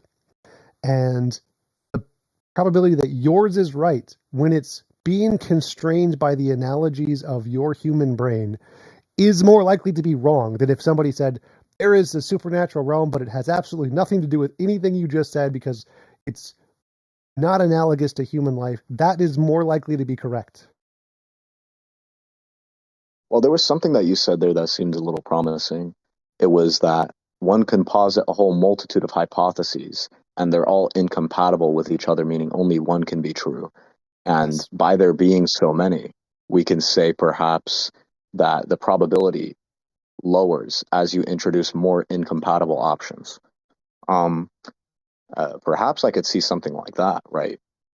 Although, I mean, I guess like a person could get around this by positing that the phantom particle is compatible with all other like schmantom particles and whatever else they want to posit, right? They could just posit compatibility. But if there is an incompatibility, then sure, I could see that lowering the probability. Right, and that's one of the examples I used earlier. I said for every thing you could exist, for posit to exist, there could be an anti-thing, like an anti-phantom particle that eats all of your phantom particles. You can't say that's compatible because by definition it's not compatible. And that's just one logical example. There could be like a particle that prevents all other particles or something, or one that has like matter to antimatter or whatever. And you could make up infinitely many such things for any given hypothesis. And there's no reason to think any one is more likely than another. And because all of them are mutually compatible with each other, the probability they're all wrong. One might be right, but you're rationally justified in saying, no, they're all wrong. Which is why I keep on saying we should have an epistemological worldview of skepticism and not believe anything until it actually has good evidence. Everything is imaginary until demonstrated otherwise. Exactly. Well, I'll just add, Amy, that being agnostic is not believing in something. Like, no, I mean, I'm an agnostic atheist. It just seemed like, so it's your very specific phrasing of not the Abrahamic God, which I get. I'm friends with, pagans and non-traditional monotheistic. A lot of time they're often more liberal and more friendly to us. My point would just be that I think that we haven't been shown evidence for any type of God. And so a lot of people sometimes come in here and will say, well, I believe in a coffee cup and the coffee cup is my God. Are you a theist now? And so it's like, well, it's not really the type of God. And so I understand when we're trying to understand what convinces us and what our beliefs is and what our epistemology is. I think we don't have to jump the gun when there are things out there. We, just like you were saying, we can be agnostic. It's not defining a position, but I just want good evidence. That's what I think we all want. Yeah, I don't disagree that, under my norms, and I guess you have the same norms, that one should have evidence before holding a positive claim. Like that's in agreement.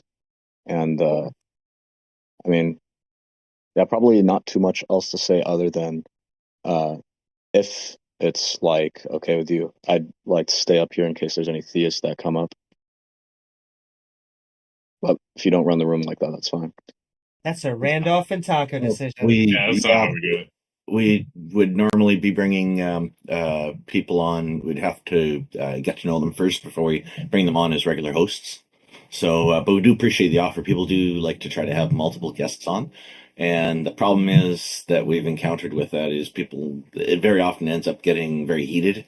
So this whole show is focused on one guest at a time kind of thing.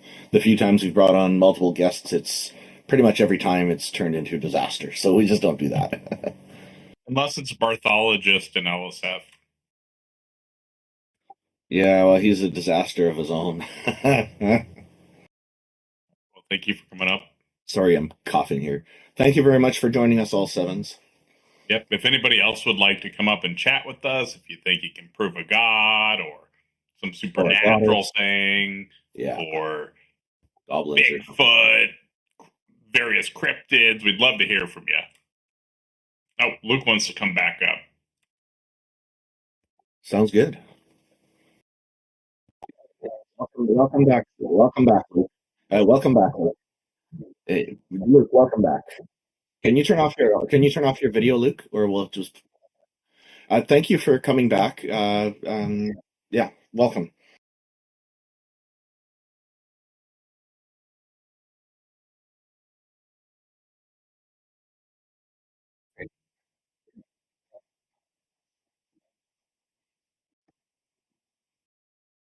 Is he speaking? Can you hear him? I cannot. Prime mover argument. Okay, so maybe you want to just lay out what the prime mover argument is for us then, so we're all on the same page. He could not hear, so I assume he's rejoining to get the sound back. I can hear now. We're good. Yes. Yes. Okay, so Luke, you're raising the prime mover argument. So maybe you'd like to just tell us what the prime mover argument is.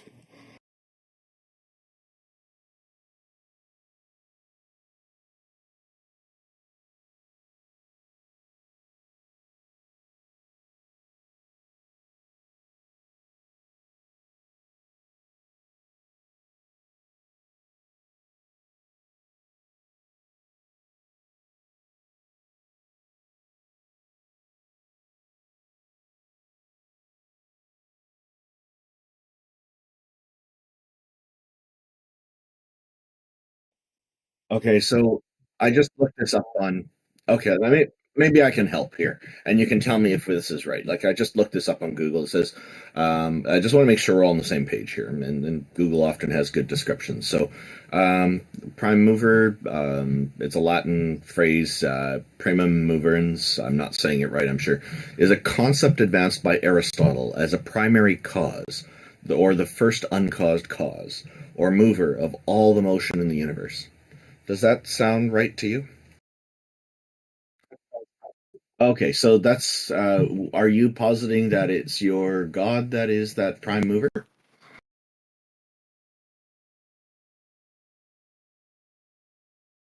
Okay, why is it that your male deity is the prime mover?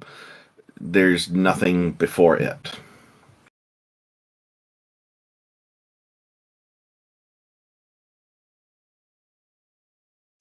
Yeah, if it's the initial cause of everything, then why is it so special? Why is it your God that has that? And how can we know there was nothing before your God that moved to make it exist?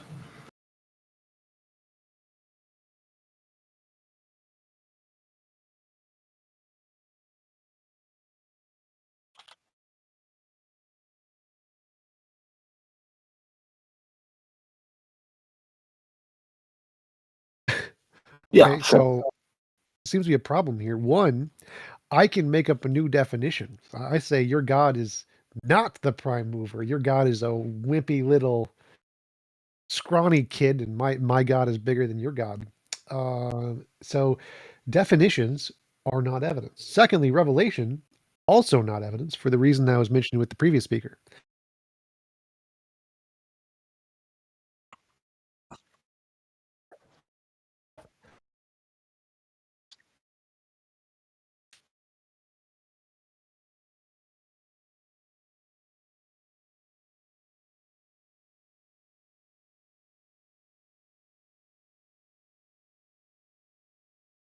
Let's hear about him. But yeah, we can differentiate. Let's see the differentiation between your God and my God. What's the difference between those two? And can we? Babies. Sorry, what? Mine did not drown babies. Mine neither. So we good. It's not a difference. Are you sure about that? Because Catholic God drowned babies. No. What? I'm pretty sure he did. Yeah, you are sure, but you are incorrect. Did he flood the world? Nope. No, he did not do that. So did he lie? What? Did he lie? Did he lie in the Bible? What do you mean lie in the Bible? Did he tell stories that were not true? Yeah, there are fictional characters in the Bible, yes, and stories that are not true, like l'Iliade and l'Odyssée, or Fable de La Fontaine, these kind of stories. So when it says every jot and tittle in this is true, and then it says this is fiction, so it's not true, that's a contradiction. What? Does the Bible say that it's true, that every word in the Bible is true? Okay. What is the Grimm brothers? In English, in French, we have Fable de La Fontaine, but they made a bunch of fairy tales, and they became quite famous for it. So the Grimm brothers, are their words true? No. No. Okay, so no. Right. To answer your question, the Bible is not true. The Bible is not true. Thank you. As much as the Grimm brothers stories are not true. Yeah, that's correct. Right. That means they do not correspond to reality. There are parts of the Bible that correspond to reality. There are parts of the Grimm brothers stories that correspond to reality. Do we agree on that? Which parts? Like Red Robin Hood. Trees and houses exist. Trees and houses exist. So Red Robin Hood story, you have Robin Hoods that are red, for example, that correspond to reality. You understand what I mean? Yes, the actual red dress. There are red dresses that exist. Yes. Yeah, in that sense, it's not false, right? Yes, Taco already got that with the trees and the houses. That's why Taco mentions trees and houses. Yes. And there are things that do not exist, like houses made of bread, witches, gods, and witches, gods, and those kind of things. Zombies, wizards. So witches, when you make the joke humans, about the Bible, unicorns, talking donkeys, dragons. What are you doing, Randolph? He's listing things in the Bible that are mythical creatures, just like in the Brothers Grimm. Yep. TJump Are understands. you making fun? Is it mocking? The purpose of mockery? No. I'm listing things that are in the Bible, like the cockatrice. You can find it in Jeremiah. Why 11:8. are you doing that if it's not for mockery, Randolph? Because you were listing things in the Brothers Grimm that don't exist, like witches, werewolves. Yes, I understand what he was doing. Why was he doing it if it's not to mock the idea I was presenting? It's a comparison. He's saying that you were saying that the Bible is true, just like the Brothers Grimm is true. And there are things in both that are true, like people and houses. And there are things that are not true, like dragons and cockatrice and werewolves. Again, you're describing what he was doing, Wizards. not answering why. What was the purpose in doing such a thing? Your Honor, if we admit it was mockery, would we be held in contempt? Yeah, I was, as TJump mentioned, and he's right. It was comparative, and you're listing these things just like he said in the Brothers Grimm stories. I'm listing these things from the Bible, so these things are not real as far as we know, and the same with the Brothers Grimm. As far as we know, those things are not real. So we're seeing similarities here. I'm pattern matching. I'm a human being. It's what I do. So you started with the prime mover argument. You said there must be a prime mover, and Randolph said, why do you think your God must be the prime mover? It is equally or more likely that there is something else that's the prime mover, and your God is just one of the things in the chain. Your God, who created your God? And you said, because of definition and revelation. Definitions don't work, because you can define anything any way you want. Doesn't mean anything. We already know that's your definition. And so all you have right now is revelation. You got it revealed in your human brain. You humanly imagined that your God is the prime mover. That's great. Not evidence.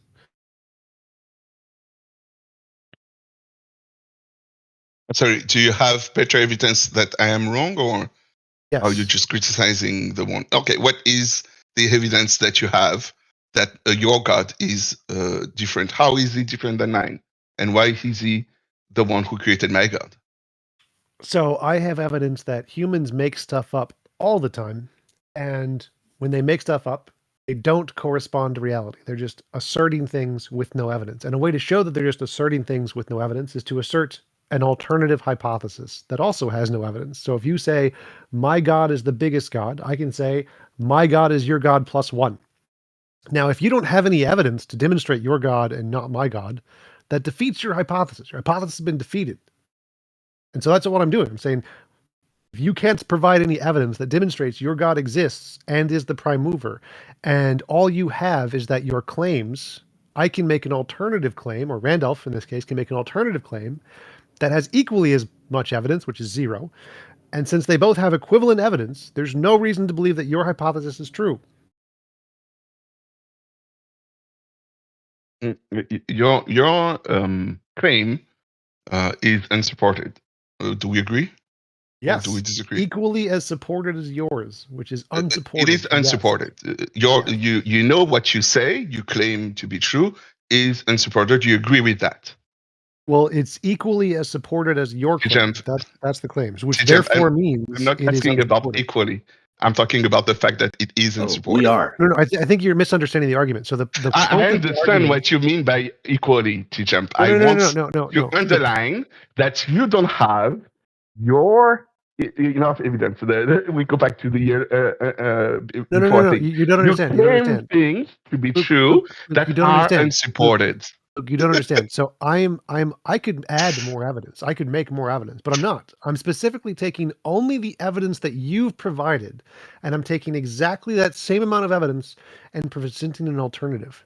So I could present more evidence. I have lots of more evidence I could provide, but I don't want to do that because the point of the argument is to create a stalking horse, which is a mirror. So I'm trying to create a mirror of your argument. I'm taking your argument and only the evidence you've presented and copying it for an alternative hypothesis. So I could present more evidence, but that would defeat the point of the argument because the whole argument is for me to only use the evidence you have provided to show I can make an alternative that is equal to yours. So presenting more evidence that your God is stronger than mine. Is that what you said that you could do? Yes, I can do that very easily. Okay. So if you could present more evidence that your God is stronger than mine, and you choose not to do it just for the kicks of it, I guess you want to underline the idea that my God is unsupported, and therefore, if you take the same evidence presented for my God and you make one and you add one thing to that God, then he is stronger than mine, then you win. But when you claim that you could present more evidence, I doubt that. I doubt that you could present evidence. That's not a part of the argument. So I win by using your own evidence. So if I can come up with an alternative for your game with your rules, TJump, you win. In an argumentation, when you argue on a subject and you have an unsupported claim, and when asked for evidence, you answer, I don't need to bring you evidence because I want to play a game. You win. You win the game that you just created. I don't think you're understanding. I want to create a new game when you claim I could present more evidence, you do present the evidence that you could present. That's a new game. I would love if you did that. Could I have a word? Could I have a word, please? Could you just have a recording of what you just said and listen to it again? Because you accusing TJump of what you are doing.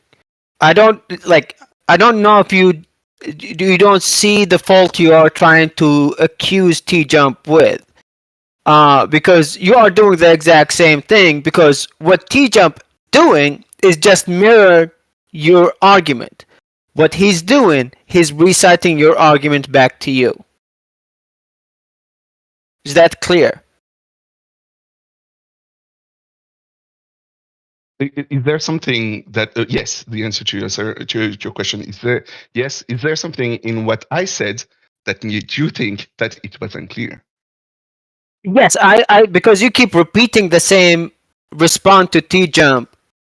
Like, are you just playing? Are you actually a Christian Catholic? Because where you just told TJump that in his argument he wins because he have no supported evidence, which he just repeated your own argument to you.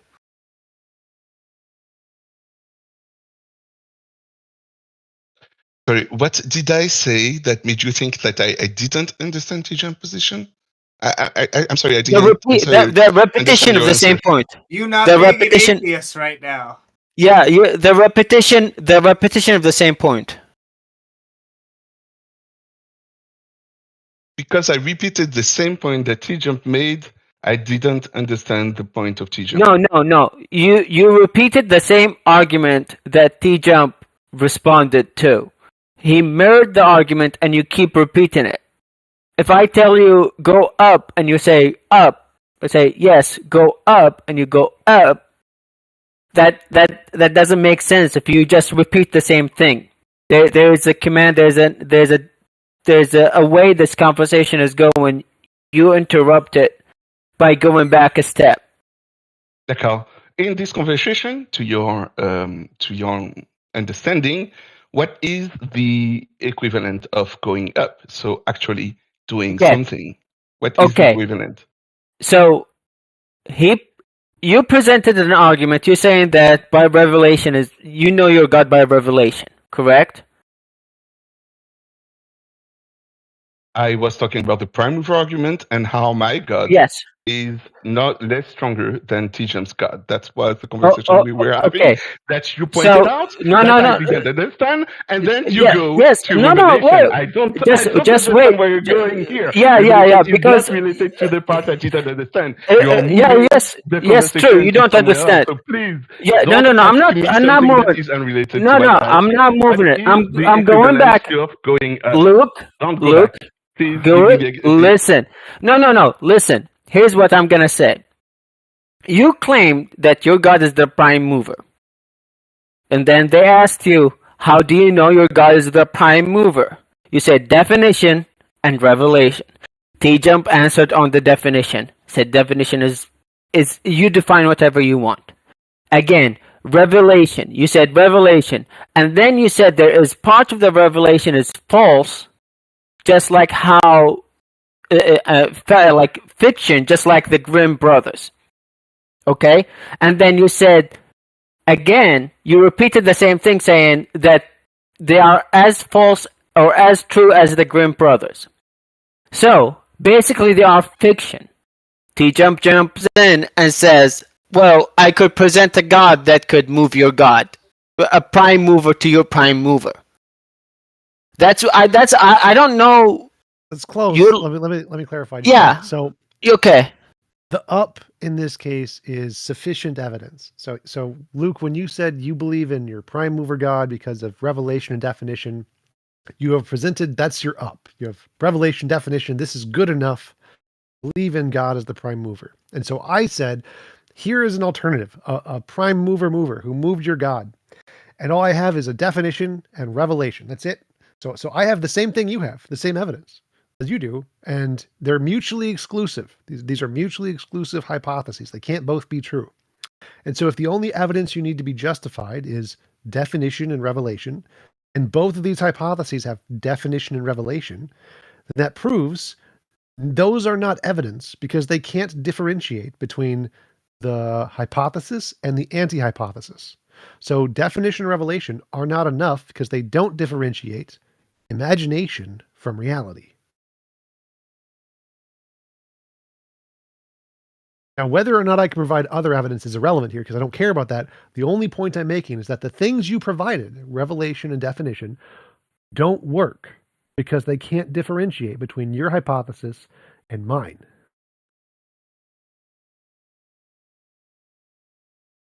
Hey, also, Luke, it's another point. Are you there? Oh, no. I'm here, but Amy's talking. Yeah. Can I just point out? Oh, go, Luke, if you have something important. I'm sorry. Randolph is giving you the one. Well, I just want to point out that I actually have a book, and it does say that TJump's God is stronger than your God. I will say, I don't know if you have a book that says one different, but I like Amy's book. Amy's book says TJump is stronger than Luke's God. That is correct. Cool. I like your example, even if it's a lie, I guess, or unless you have a. Well, I'm just saying it's revelation. God. What was I saying? She has definition and revelation. She has definition and revelation, which is the same thing you have. So you can't call hers a lie unless you call yours a lie. Actually, I do think TJump is stronger than a god because God can't strike me with lightning as far as I know, but TJump, all he has to do is run his feet across the carpet and touch me. Zap! I got hit by a little bit of lightning. I agree. All right. Now I'm just mocking. Don't worry. Okay. Thank you, because I was wondering what was going on here. Okay. To this intervention from Amy, I don't think there is a question in what you said, but you claim that you have a book in front of you, and I am questioning this claim? Is it true, or is it just a lie or an hypothetical that you created? Is it an hypothetical that you created? Give me 30 seconds and it'll be true.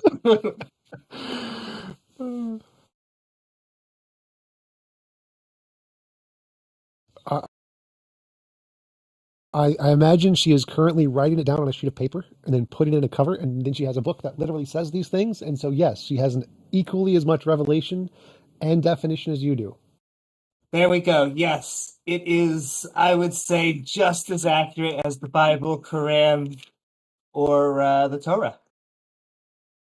Here we go. So we got the definition, we got the revelation.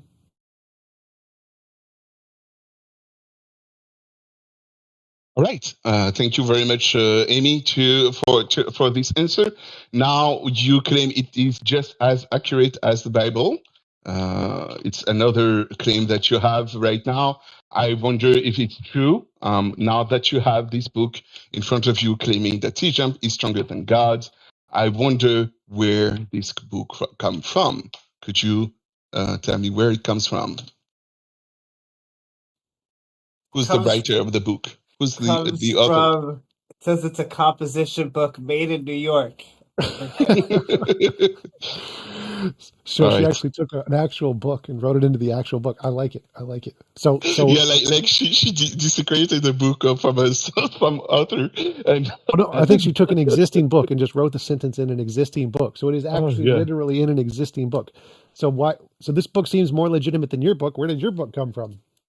So the question to Amy: who is the author of this book, or the phrase that you? So it's an anonymous author, but I'm glad you asked that question.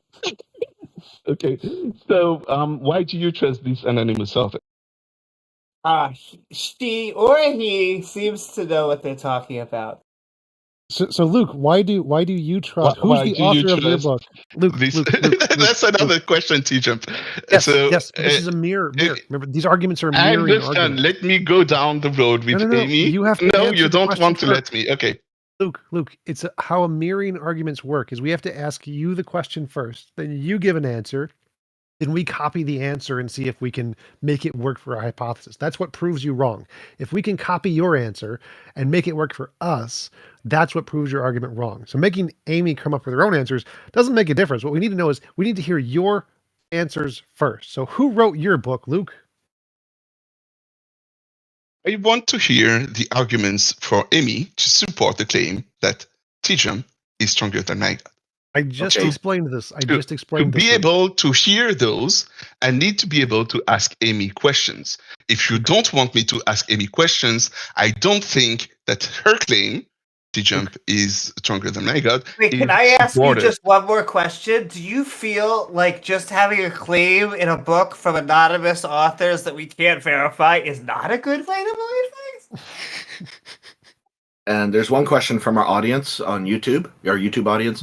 Jay Pasek is asking, do you believe the Bible was written by one person? The answer is no. Okay. No is the answer. Okay, thank you. Who wrote your book, Luc, and why do you trust it? I don't know. There is not one author, TJump, and we don't know who wrote them. All right, so it's anonymous. It's anonymous. Why do you trust it? It says the truth about morality. All right, so now you ask Amy. Amy, why do you trust your book? And Amy would reply, no, why do you trust the author? I would say it's because of the moral claims that it makes. The beautiful moral claims. That's why Amy trusts her book, because it has the moral truth in it. What is the moral truth that it makes? Well, so now again, how mirroring argument works, we ask you, Luc, what is the moral truth in your book that reason that you believe it? Why? What is the moral truth that your book claims that is why you believe it? Let's pick one.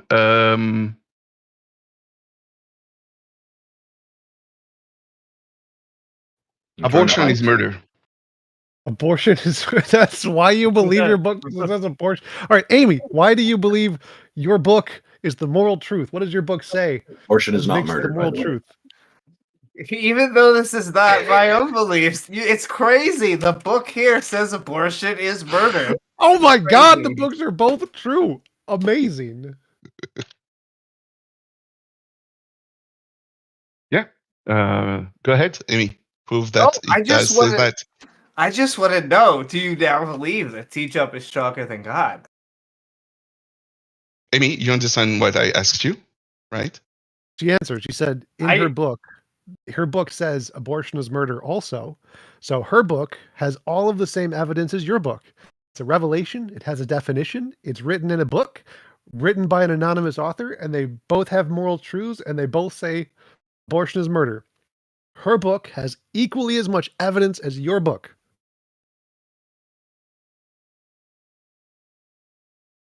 Did you understand what I asked you? Amy, I think we need to get you a better book. I assume because he thinks it's a gotcha, but I don't think that he understands how this random theological book that just fell onto my desk within the past 30 minutes works. Maybe I should back up a bit. Which book is it, Amy, that you have there? Harry Potter. We do have another person. It probably would be a book by Harry Potter. We do have another person with their hand up.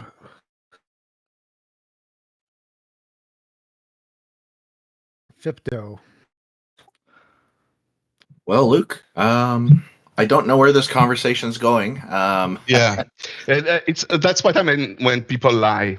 It's when you make a joke, it's funny at first, but when you keep going into the joke and it is not a joke anymore because I want to have a real conversation and you want to just make jokes and mock the idea of God instead of having a real conversation.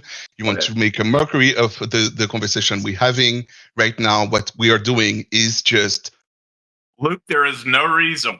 Luke, there is no reason to be offended. Nobody's making a mockery of you. They're doing a mirror of you. It's not a parody. They're not making fun of you. They're not. It's a mirror. They're copying your argument. It's not making fun of you. We're interacting with you, Luke, and there was a part where I did mock, and I identified that right away. But most of this conversation, people are trying to take your idea and apply to other things, and the intention is not to come across as mockery. It's just that sometimes things are funny, so we laugh. It's a good conversation. When I ask Amy what's the difference, and the person says answer instead of her. The question I asked Amy, it's like, okay, why are you doing that? Why don't you let the liar be revealed to others? Oh my God. And do you not understand what a mirror is? What is a mirror, Luke? What is a mirror? And when asked a question, do you lie? And the person says, no, I'm not lying. And then she keeps adding lies to the claim that she has. This is where I say, okay, what are you doing if it's not mockery? You taking me for a fool when you claim that you are not lying. Luke, what is a mirror? What is a mirror? What does a mirror do, Luke? What is a mirror? Is that clear, Randolph? And I will answer your question after TJump. Actually, TJump is interjecting with an important question. Yes. You understand about the mirror, because to mirror means like to kind of look at what you're doing and taking it in an opposite direction and see how it works. It's kind of a way of testing an argument, you know. Yes, I know what a mirror is in a conversation, but right now what we are doing is making sure that Amy agrees that she is lying when she says that it's not a lie. Luke, it's stronger a mirror. than Luke, it is not God. a lie. No, Luke, it is not a lie. It's a mirror. You take the moderator, claim. I can tell you this is extreme philosophical rigor. This is not them mocking you. Or lying. There's no locking, there's no lying, there's no mocking. This is just a philosophical argument. There's a name for it. It's called a stalking horse. So you have a claim, God exists. We have a claim, TJump is stronger than your God. It is a ridiculous claim, and it is meant to be a ridiculous claim to show how stupid your argument is. Then what we do is we take every single piece of evidence you use and we copy it, one for one, exact copy over to the ridiculous claim to show that all of the evidence you use is so bad, it could be used to justify any stupid claim we make up. Therefore, the evidence you use does not support that your God exists any more than it supports the dumbest, most stupid claim we can make up, because all of the evidence you use works for both. What is the difference between TJump and my God? So far, based off of the evidence you provided, there isn't any, because all of the evidence you provided is trash. In fact, I would even say TJump exists. And I feel bad because, Luke, I get it that we eventually get to giggling and stuff because of how, I would say, to us, the absurdity of the arguments. But it's not about trying to mock or tease or make fun of you. It's that this is what we sometimes get. We get, isn't revelation good enough? Isn't the fact that it said so in this one book that I have? That does seem to be oftentimes the best evidence that is put in front of us. Demonstrate that the difference between my God and TJump is that he exists. I will leave the room for the next time and leave my place to Fipdo, who just raised his hand. Yeah, we can interact with TJump, but how do we interact with your God?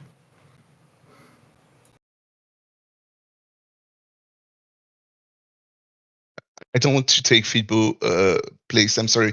Fipdo is the one who just raised his hand. I said I will leave the room as soon as someone else raises their hand. I don't want to take someone else's place. Okay, if you want to continue this another time. Yeah, we will continue next if there is no one who wants to talk here. Okay? I will keep you in the background. Talk to you later. Bye. Okay, thanks, Luke. Okay, I have family obligations, so I'll have to leave. Thank you all for hosting, and I love the conversation we have. It's always entertaining to listen to. And thanks, Mubarak. And to my knowledge and to my own belief, TJump exists, as if what Amy's book said, and he is stronger than Luke's God. And he can zap me with lightning. He could buy a taser and he will shock me to the ground. I believe in that. He only needs to run his feet on carpet. He doesn't even need to use a taser. I appreciate you all and thank you all for the good conversation. Have fun. Thank you for joining us, Mubarak. Have a good one. Thanks, Mubarak. Bye-bye. Hello, Fipdo. Welcome. Thank you for joining us. Hello? Hello. Welcome. Thank you for joining us. How are you? Hey, man. Hey, I'm doing well. How about you? Doing pretty good. Enjoying pictures of mirrors in the chat right now. What's on your mind? Pictures of who? You said pictures of Mary? Pictures of mirrors in the chat. Mirrors. Yeah, and I don't think the other guy got what you're saying. Is you're essentially characterizing his worldview and just reflecting it back onto him. I think he missed that part. Okay. What's on your mind? What would you like to raise today? Well, I would like to carry on where he was going with that, or at least where you guys left off with him. I feel like this is going towards abortion, but yes. Okay. What would you like to talk about? I can't help but notice destroying baby slayers in the name. Well, I wasn't against but I'm on side with you on that because I'm opposed to infanticide. So obviously that has nothing to do with abortion. But what's on your mind? Go ahead and put forward an argument then. Yeah, I mean, I think the way that you're characterizing it, to an extent, is correct. I mean, what you're saying is if you provide a book with an equivalent or greater amount of evidence, that it's somehow correct or more correct. But I think that's logically fallacious, right? Like, it doesn't matter the amount of evidence that you have ontologically. It doesn't make it correct or less correct. It's about whether or not it's true or not. And the claim of Christians who follow the biblical God is in the fact that we're following something that is inherently true. And it doesn't matter how much or not how much evidence there is. It's about a claim of ontology, the state of things. Sure, I would just push back because I just think the majority of Christianity is just not true. But I'd be open to thinking why you do think it is. Well, I think it's true for multiple factors. I mean, we can talk about messianic prophecies.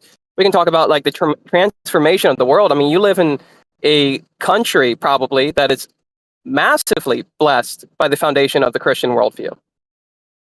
I would just say that's just a religion spreading. And if Islam decides in 100, 200, 300 years that it becomes the #1 religion, it will not mean that Islam is more true than Christianity.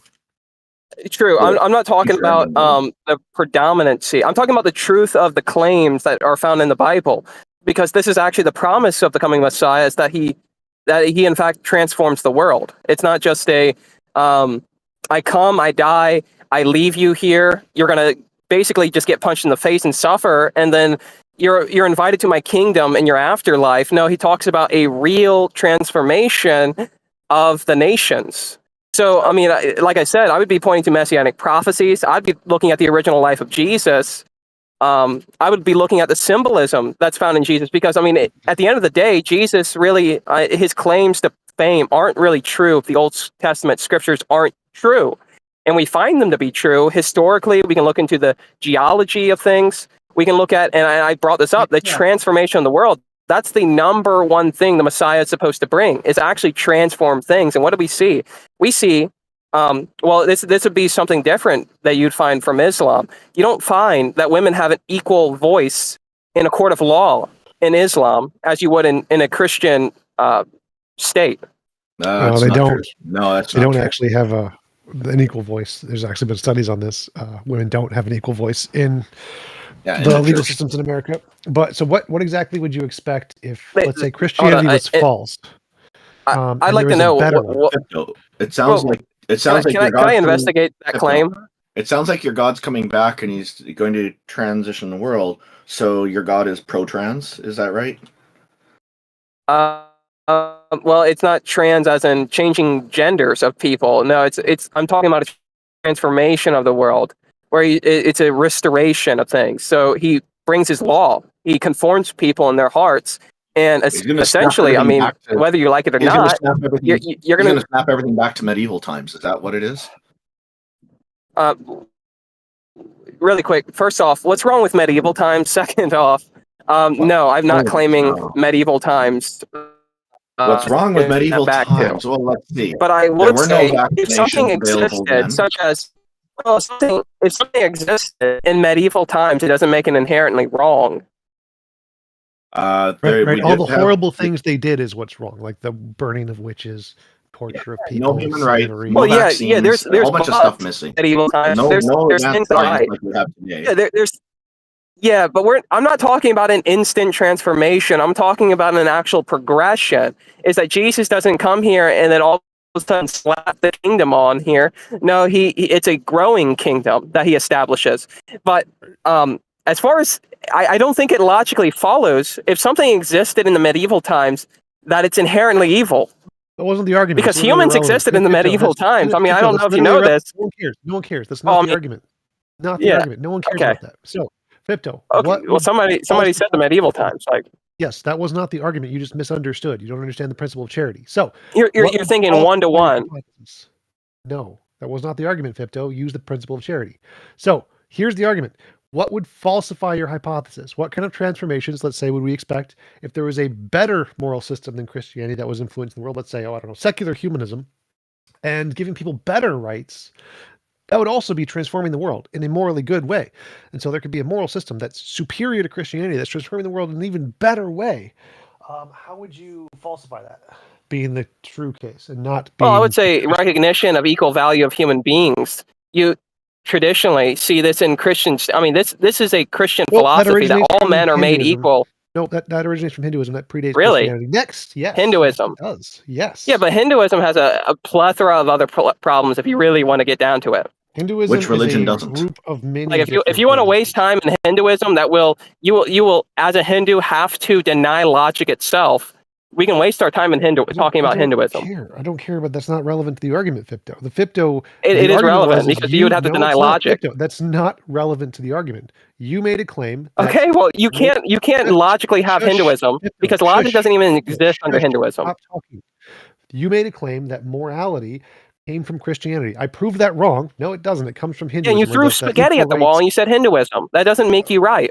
You are muted, Fipdo. So you made a claim that morality is the evidence, that moral transformation, the moral transformation that humans are equal comes from Hinduism. Christianity stole it from Hinduism. It did not originate with Christianity. Other problems with Hinduism do not matter to the argument, Fipdo. Those are red herrings. They're irrelevant. I proved your argument wrong that moral transformation of humans being treated equally came from Christianity. It did not. It originated in many different religions and is still not true in Christianity and is more true in secular humanism. So your argument that that one feature comes from or is a result of Christianity is simply false. Do you have any other evidence? Well, you're saying we stole from Hinduism. Do you have any evidence for that? Exactly, you don't. It's an assertion. It's a blind assertion. What you're doing is throwing spaghetti at the wall, and you'll say whatever you can in order to divert the conversation. Like you'll bring up Hinduism. You can't even provide it. Yes, the Golden Rule originates in Hinduism. The Golden Rule was stolen from Hinduism by Christianity. But Christianity is also like a Hindu. Not newer within our terms, but only 2,000 years. Like the Jews have been doing this for thousands of years. Hindus have been doing it longer. There's a reason why also the pagans have the filibuster, and a lot of our political system doesn't come from Christianity, but comes from what TJump mentioned. You brought up Jews, but Christianity is a Jewish religion. Okay. Yeah, in fact, the authors of the New Testament said, well, you're not really Jewish unless you're Christian. So, Fipdo, the TJump brought up a very important point about the Golden Rule. Yes, it was in the Golden Rule, and it hasn't changed. You bring up the Golden Rule. I didn't mention the Golden Rule. It's just as like I said, red herring. Not even my argument. I'm trying to talk here. Hang on. So it's just as problematic in the Holy Bible. It has some issues. One of the biggest problems I see with it is if you try to practice the Golden Rule when you're involved in heterosexual intimacy, it's going to be a problem. So it doesn't work. And this is a chance for me to mention the Golden Preference at goldenpreference.com. So it's the new modern replacement for it that fixes those problems. But anyway, that's just one example. There's all kinds of examples of plagiarism. There's different things that are plagiarized, I believe, from the pharaohs and whatnot that's talked about from time to time as well. Thanks for listening. And also just to clarify 1 second, the Golden Rule was brought up as an example of Christianity stealing from Hinduism. And Fipdo said he didn't bring it up, which no one claimed he did. It was irrelevant. Go ahead, Amy. Right. Yeah, and exactly. And we also have Judaism mixing with Zoroastrianism, also an older religion than Christianity, to help Zoroastrianism? You mean Zoroastrianism? Yes, I am terrible at pronunciation. Zoroastrianism. Okay, Thank you so much. Yeah, that was mostly Persian. And so it is a mix of these religions that eventually gave rise to Christianity, and so Christians making the claim that it comes from them is just, silly. There's also the Noah's Ark was stolen from, I forget what it's called. There's the Mesopotamian version, big ball ark. Yeah, so Christianity is stolen a lot from other religions. Well, plagiarized. I don't know if it was illegal to they didn't have copyright laws back then, but it would be plagiarism for sure. Yeah. So am I finally unmuted? I'm. We can hear you. Am I going to be overtalked? Am I going to be overtalked and muted if you decide to overtalk me? Like, is that just how this works in here? Yes. You're preambling. Why not just respond to the question? What one point do you guys actually want to defend? Because what you guys are doing is you're just gish galloping. You're not actually willing to defend any one of these points. You wish to throw spaghetti at the wall, and you want me to defend myself against all these points. But you can't never defend. Okay, so we'll go to Hinduism. What about Hinduism? Hinduism isn't the point. The point Hinduism was one of the points. That was the first point you brought up. It was the first. We talked about women's rights. Stop. Fipdo, we want to have conversations. Conversations requires people taking turns talking. Fipdo, you brought up one argument at the beginning. You said that moral transformation of the world was the evidence of Christianity. That's what we were addressing. We left. Okay, so we brought. There was one point there. Moral transformation of the world said it came from Christianity, was the equal rights of all humans, which doesn't come from Christianity. That is not does not originate with Christianity, and it's not even in Christianity. It's literally men and women and slaves are all treated differently in Christianity. Yes. So that actually does not come from Christianity. And that in fact, I recall a part of the Bible talking about how a woman cannot speak until a man speaks to her first. It might be just in the church, I'm not sure, but even if it's anywhere, that's an example of the inequality right there. But there's other examples, I'm sure. Yeah, we were trying to go over the same point, just with different aspects. So he could have responded to any of them, all of them. But yeah. So, to be fair, one could say that it was Satan who was the original advocate for equal rights. Dun, dun, dun, yes. We've got Miril, it looks like. Miril, thank you for joining us. How are you? Hope we're pronouncing your name properly. Yeah. Thanks for bringing me up. Well, no, I just want to say about the equality thing. If Christianity espoused equality, like Fipdo did, then why was slavery even a thing, right? How did white Christians, Puritans, treated blacks like slaves? Right? Yeah. They're apologetic. No, go Randolph. I'm sorry. I take it you're an atheist. I take it you're an atheist. No, yeah, and I know I asked Fipdo a lot of times, and I had the same argument with Fipdo a lot of times, but he doesn't he just gish gallops and he doesn't answer that question. So do you think that slavery is probably the worst example of inequality in the Bible? Because I think what Fipdo was going after, was trying to focus on was equality for women. No, this was the cherry pick, the cherry pick something, and they make it seem it's really great, but when you bring out as a notice that actuality and how Christians perceived their religion, they're just what is it called, cognitive dissonance. Yeah. They tell us it's the good slavery. It's a works program. Oh yeah.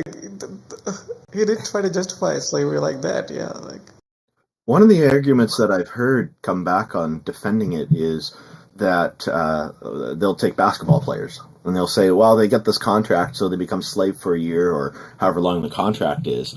But that's wrong, because it's possible to break that contract. You don't get paid. Maybe there's a penalty in there, but you can leave anytime. There's nothing that they can do to force you to play basketball if you choose to leave. But when you're a slave, you're literally chained up or something along those lines, and if you don't work, you're going to get seriously abused and possibly die for it. So you are very strongly coerced into it with threat of physical violence, or just you're unable to because of the chains that are put on you. So it is a very different thing. But like you say with the cherry picking, I guess this would be an example of that. Also, comparatively to what people generally work in the 9 to 5, oh no, they're getting paid millions of dollars. If only they weren't slaves. Yeah, now the other thing I've heard is that they try to change Christian slavery to a form of employment, and say if it wasn't for those wonderful slave masters, they try to depict them as very nice people somehow, for some reason, that those people wouldn't have jobs. So they created jobs for people. No, those aren't jobs. Are they getting paid? Probably not. Come on. Oh, but they're getting free housing and all this stuff. Yeah, they get to sleep in a barn if they're lucky. Yeah. Yeah. One more thing I want to ask you, you told me you were talking about how Islam is growing, and is becoming the biggest religion. Isn't that to be concerned? With the current access to technology, people having different, access to information, ideas, and discussions that we were having. How is Islam growing? I don't get it. Why aren't these people able to talk to people outside of their religion? I think what's happening is that more and more people are identifying now as parts of these kinds of religions as in the past, and so it's making it look like it's growing. I'm not convinced that it's actually growing all that much. At least here in Canada, it doesn't look like that's the case to me. I actually see that people are gradually moving away from religion as education gets better. That's the trend that I see. So, but these religious institutions do run schools, so they get people in when they're very young because they can put brainwashing in part of the education. I'm actually against religious schools. I think that religion should not be running schools. I have no problem with private schools, but I want religion out of it. It needs to be secular. And if we're going to be saving the planet and saving humanity, this is what we need to do. And I agree with Randolph. I'll also give you a few reasons why over the seas sometimes that it's growing. First, that they oftentimes will have programs, specifically things like Dawa, which targets skeptics. The entire point of Dawa is to get people who are non-believers, but they're often dealing with who they view are the intellectual experts. That's almost a compliment, but that means that we get kalam. That means that we get contingency arguments and the necessary being and stuff like this. And they don't have to defend the crazy claims, almost like a Scientology type of split. You don't have to sit there and defend the moon being split on day one. No. Come on. Everything that begins to exist has a cause, doesn't it? And so this type of methodology to help get non-believers into their flock, I would say, is one reason, among other reasons, like community. Sometimes it's secret, not secret, but it has a more conservative bent that could be more attractive to people who are conservative. But all of these things spewing with the regular why religion spreads to begin with, like if we don't have good educational scientific programs or access to why we should be skeptics, then this creates a storm and it will grow a little bit. And the first premise of that kalam that you mentioned sounds sophistic to me.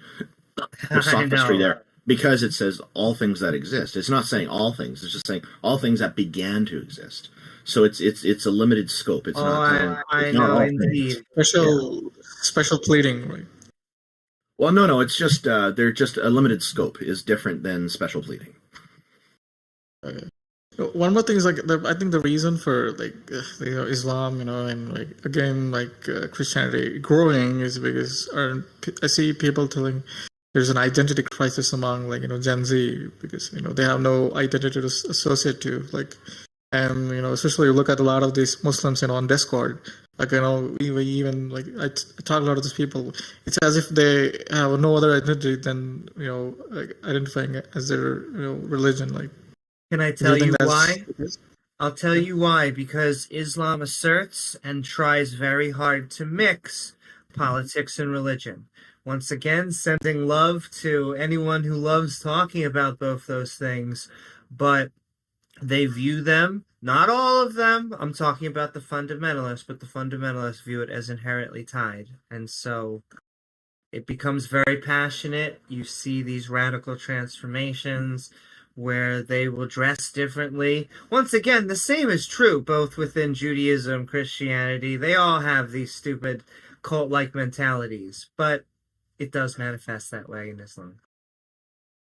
And one more thing, when TJump was talking about how the equality, it came from Hinduism, that's not true at all because Hindu system has strict caste system where some people were always born lower classes. Okay, all right. So I don't think he was saying that equality came from Hinduism. He was talking about the golden rule coming from Hinduism and being plagiarized. So Christianity plagiarized it from Hinduism. Now the caste system comes from Vedism, which is the base that Hinduism emerged from. Buddhism also has Vedism as its base, but they didn't include the caste system in it. Okay. Oh my gosh, I see a true hero down below. Okay, I'll leave. That was nice talking to you guys. I'll just. Thank you, Miril. That was a pleasure. I like your cat picture, by the way. Very, very nice. Yeah. It was lovely talking with you, Miril. Otangelo, welcome. How are you doing, sir? It's been a long time since we've talked. Yeah, I'm good, thanks. And you? Doing pretty good. I'm just getting over not feeling well, as you might hear my voice from time to time. Okay. Well, I hope it gets better soon. Oh yeah, it's much better today. Yesterday I couldn't stop coughing. Okay. Yeah. I mean, you live in a place where usually it's not so warm, right? Yeah, it's getting colder right now. We're approaching Halloween soon. So, and yesterday was Atheist Appreciation Day. So, anyway, what's on your mind, Otangelo? What have you got for us today? Nothing special. Whatever you guys want to talk about. I mean.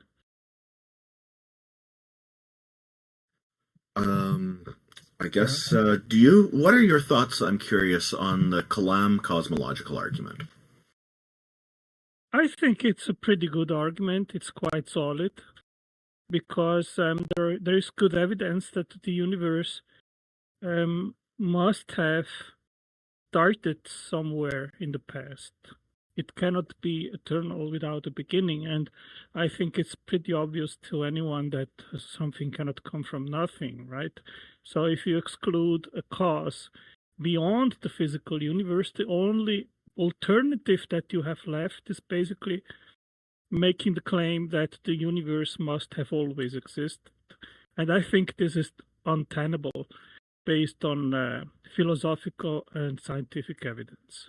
Do you find it curious that the Kalma cosmological argument doesn't mention any gods or goddesses? No, I think it's not necessary. Once you acknowledge that a cause must be involved in creating the physical universe, then you can make a philosophical and theological investigation about the cause, what it would be like. So I just pointed out to Amy, maybe it was just before you logged in, because I think you just joined us before coming up on stage here.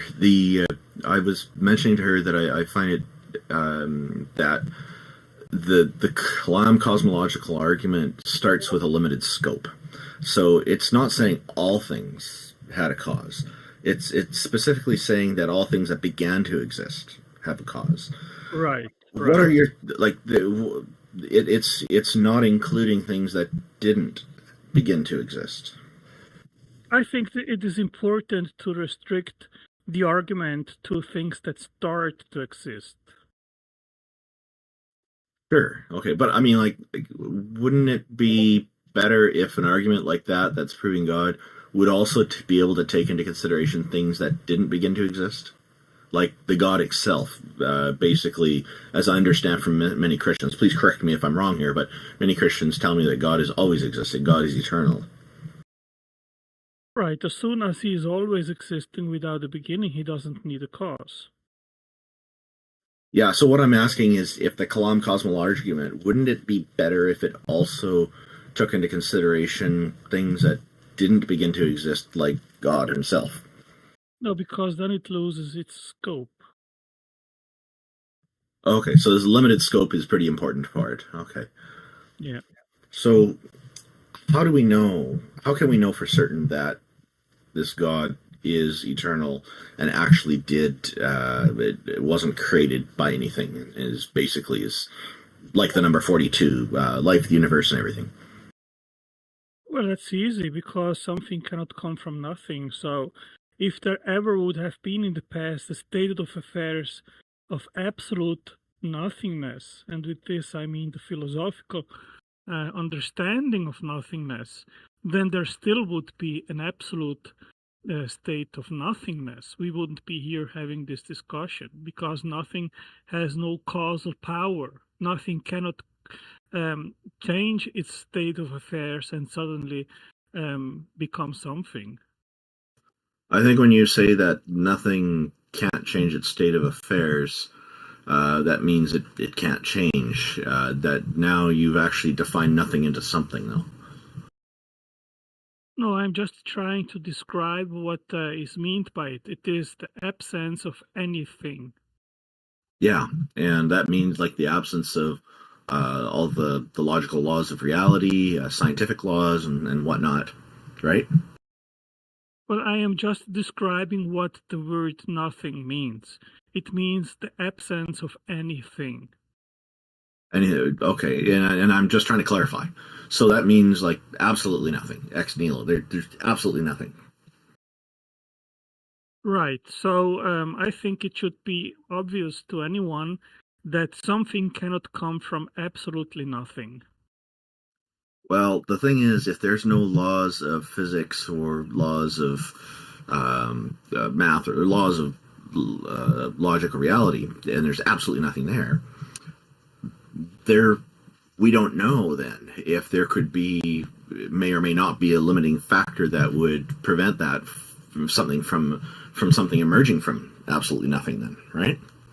No, I disagree, because by definition, nothing is the absence of anything. Yeah, but it wouldn't be, that would be the absence of stability too then. Yes, absolutely anything wouldn't be there. So if it's not stable, then why couldn't something emerge from absolutely nothing? Well, there is no quality of stableness when you have a state of absolutely nothing, because there is nothing there.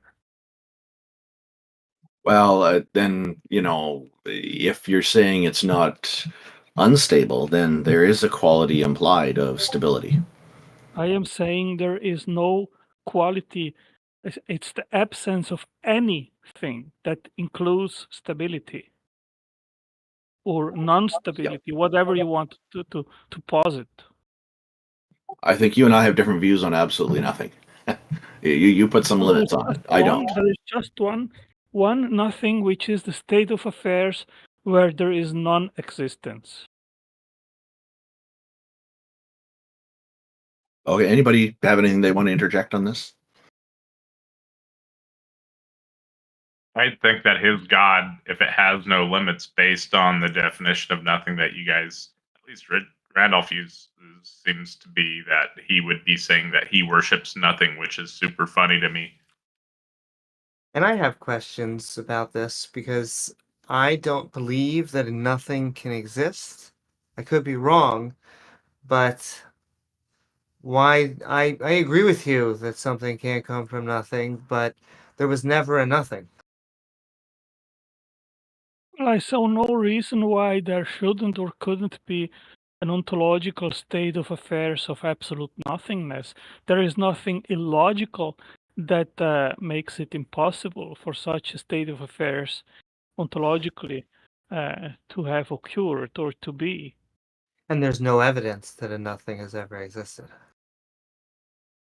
Well, obviously, since we are here, we can logically infer that this state of affairs has never been, because otherwise there would still be an absolute state of nothingness.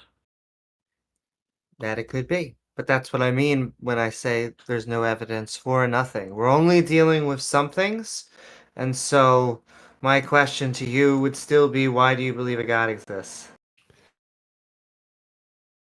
Well, there are many reasons.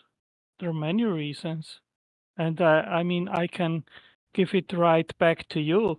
Why do you think that we need no creator, and how can the no God hypothesis be a superior explanation for our existence rather than an eternal, powerful, conscious, intelligent creator? That's a good question. From my point of view, creators come from an artificial means, or at least we as creators create artificial things. And so us, beavers, birds, we make things like houses or homes that we can then live in from materials around us. But a God seems to be a creator that is just out there, either in the universe or even outside the universe. It would just be drastically different from any creator that we know about right now. Does that mean it's not true? No, but it does mean that you need to have sufficient evidence to convince us of it. Well, you being convinced or not, that is not of my concern. All I can say is why I believe that a creator is a superior explanation for our existence, and then you can make of it whatever you like. I have no problem with your ontological position. There is a question from our audience. Oh, sorry, Amy, do you have more questions? Oh, no, I mean, we can keep on going back and forth, but by all means, let's actually ask the question before that. Right. Yeah, so Canadian Ollerman a friend of mine on the very east end of Canada. I'm on the west end. He's asking about wondering if Otangelo, if you're continuing to use the Shroud of Turin as evidence, even though you've been shown multiple times how it's false. Those are his words, not mine. I changed the phrasing a little bit, but I know that's what he meant. It's also my words, so it's okay. Well, the challenge is still out there, given by David Rolfe. You can look it up, Google for it. And he challenges anyone that thinks that the image on the Shroud of Turin is a forgery to replicate it, and then he will win $1 million, the prize which he has given out there. And it's not a joke. You will find the website where he makes the offer. And I think nobody will be able to meet the challenge and demonstrate how an artist in the Middle Ages would have been able to create this image, which is not a painting. It's not made by stains, by chemicals, by body fluids, anything like that. It is a very faint, superficial image which lays on 0.2 microns on the very highest superficiality of the linen cloth.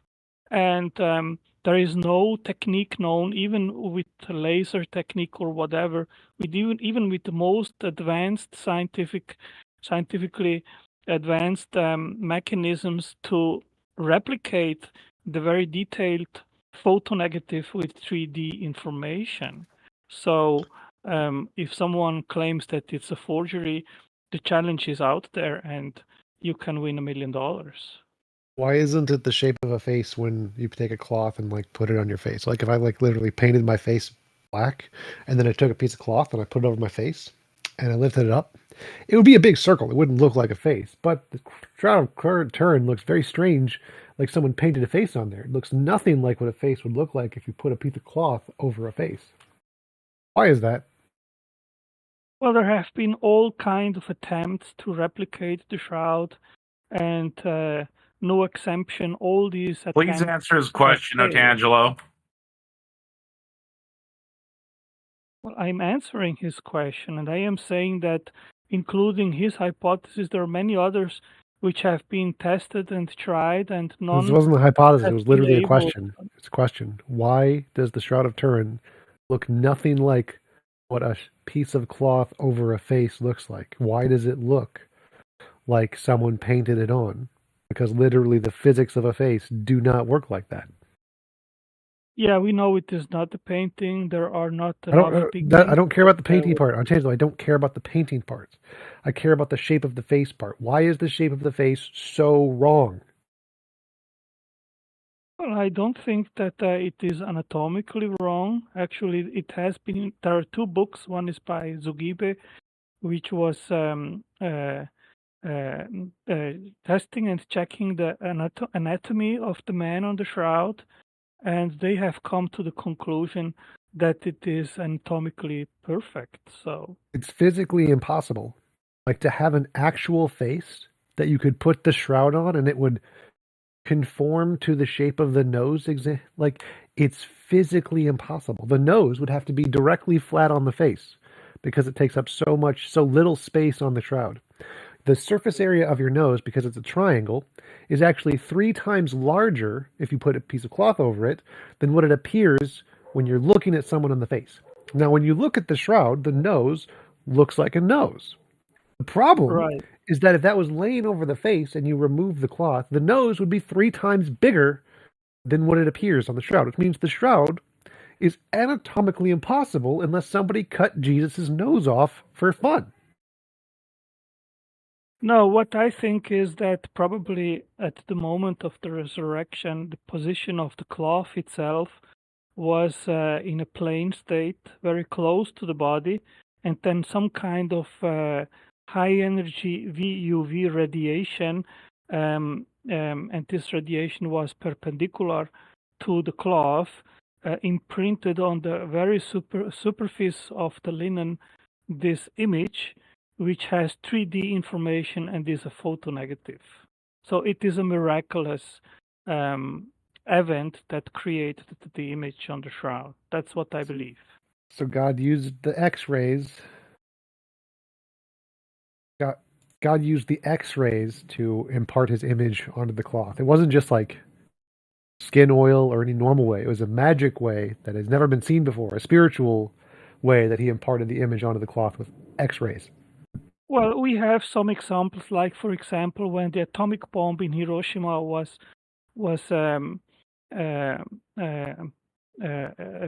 giving out radiation, there are bodies which simply dematerialized, but the imprint of the shadow of the body was printed on close by walls. So we know that radiation is a mechanism which can imprint similar imprints as we have on the shroud. And Paolo Di Lazzaro, he is an Italian physicist. He has investigated to attempt to find out how the image on the shroud was made during 5 years. And he has published a paper in 2011. And he says that what comes closest to explain the image is a VOV radiation of 34,000 billion watts, which is about 20 times the consumption of the United States in a year, and this in a fraction of a second. And do we see any, like, I don't know, residual radiation anywhere in that location from any kind of radioactive event that occurred? I'm sorry, I didn't understand your question. X-rays are radioactive. If you do something that radioactive, it will irradiate the land for miles or millions of years. I think that it was an extremely short flash of light or VUV radiation, whatever you want to call it, and it 20,000 times more powerful than the electricity that America used for an instant would irradiate a landmass equivalent to the size of Iraq. Well, obviously it didn't, because Jerusalem is still there. But I think probably the fastness of the event, a fraction of a second, didn't cause anything. How long does it take a nuclear bomb to go off? Fraction of a second? I have no idea. I don't know. It takes a fraction of a second. Okay. The amount of time isn't what impacts what makes something radioactive. It's the exposure to the radiation that does that. So if you're using something with that much energy, it would irradiate a lot. And the radiation isn't going to stop when it hits some rocks. We need lead. They didn't have lead back then. They didn't have lead, like a lead tomb. It was supposedly a stone rock that was put in front of it with some guards in front of it. Those guards would have died from radiation within the next 3 days, if that had happened. Well, I think that God was sufficient powerful to know what kind of radiation that was necessary in order that not for happen. But in 2017, there was a physicist, his name is Lind. He also came up with the hypothesis that radiation had to be extremely fine-tuned, in the sense that if the force of the radiation wouldn't have been sufficient, then no imprint would have been left on the cloth. But if the force would have been too much, then it would have burned the cloth and happen eventually what you are just saying right now. So probably that radiation had to be extremely fine-tuned to have the effect which we see on the cloth. Now we can compare that hypothesis A, magic amount of fine-tuned radiation. And we can have hypothesis B, it was painted by some guys in the like 18th century or 14th century, and it has nothing to do with Jesus whatsoever. And one of these has lots of empirical support in academia, and one of these doesn't. Well, actually, I disagree, Tom. There is absolutely no evidence whatsoever that the Shroud is a painting. It is the most scientifically studied relic in the world. That was actually the conclusion that was actually Macron's conclusion. Walter Macron, the microscopist. Yeah. Okay, so Macron, he did find some few particles of ochre, red ochre, precisely where the blood is. But these particles, they do not explain the entire image on the shroud. And probably what happened in the past is that some part of the blood got a little bit darker, and then someone thought that he should help to make it red again. So these particles of pigments do not explain the image. What? So the little corner that they cut off, they cut off some corners, like, this corner is too dark. We need to make it red. The corner is not red enough. We're gonna paint it on the corner because that's what we care about is the corner. Yeah, all kinds of crazy things happen at medieval times. Yeah, I mean, if a medieval artist would have created that image, he would need to know exactly the position where the nails were put, not in the palm of the hand, but in the wrist. They didn't know that. And if you compare that to the paintings from the Middle Ages, you see that they all did put the nails in the middle of the hand. I'm sorry to break this to you, Otangelo, but radiocarbon dating has established that the shroud is from the medieval period and not from the time of Jesus. This corresponds with its first documented appearance in 1354.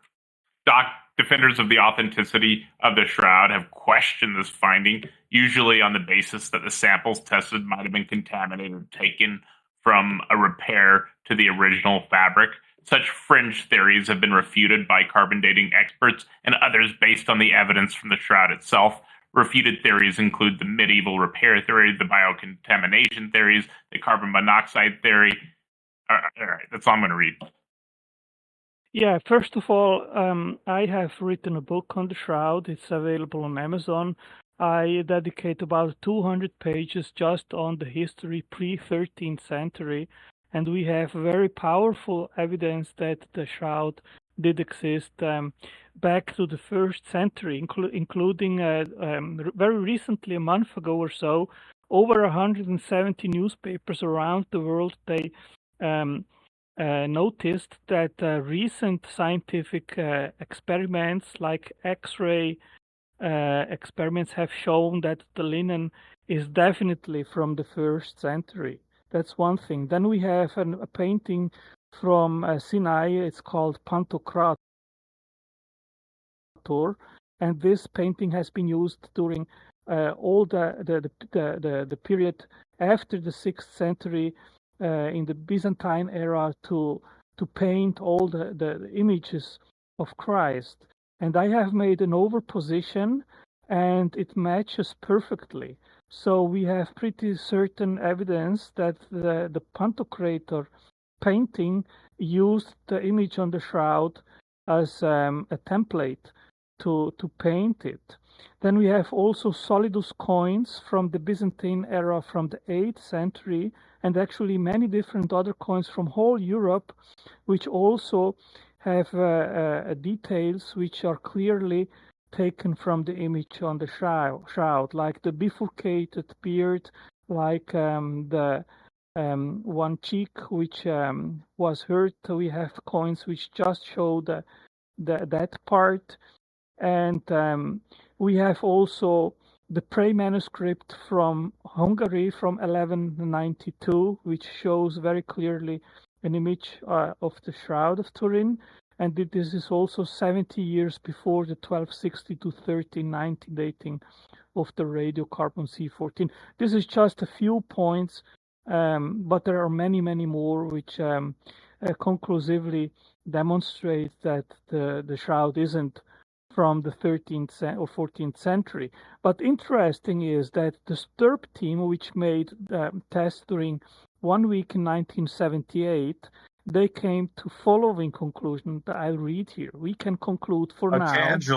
Otangelo, I hate to break it to you, but I think this is an issue with you have some drive in your brain that's telling you that this thing is right because of your belief in a God, and you are going to extreme lengths and special pleading beyond levels that you normally would for anything else in your life and just saying absolutely insane things. There's tons of evidence against this position, and you're just dismissing it outright.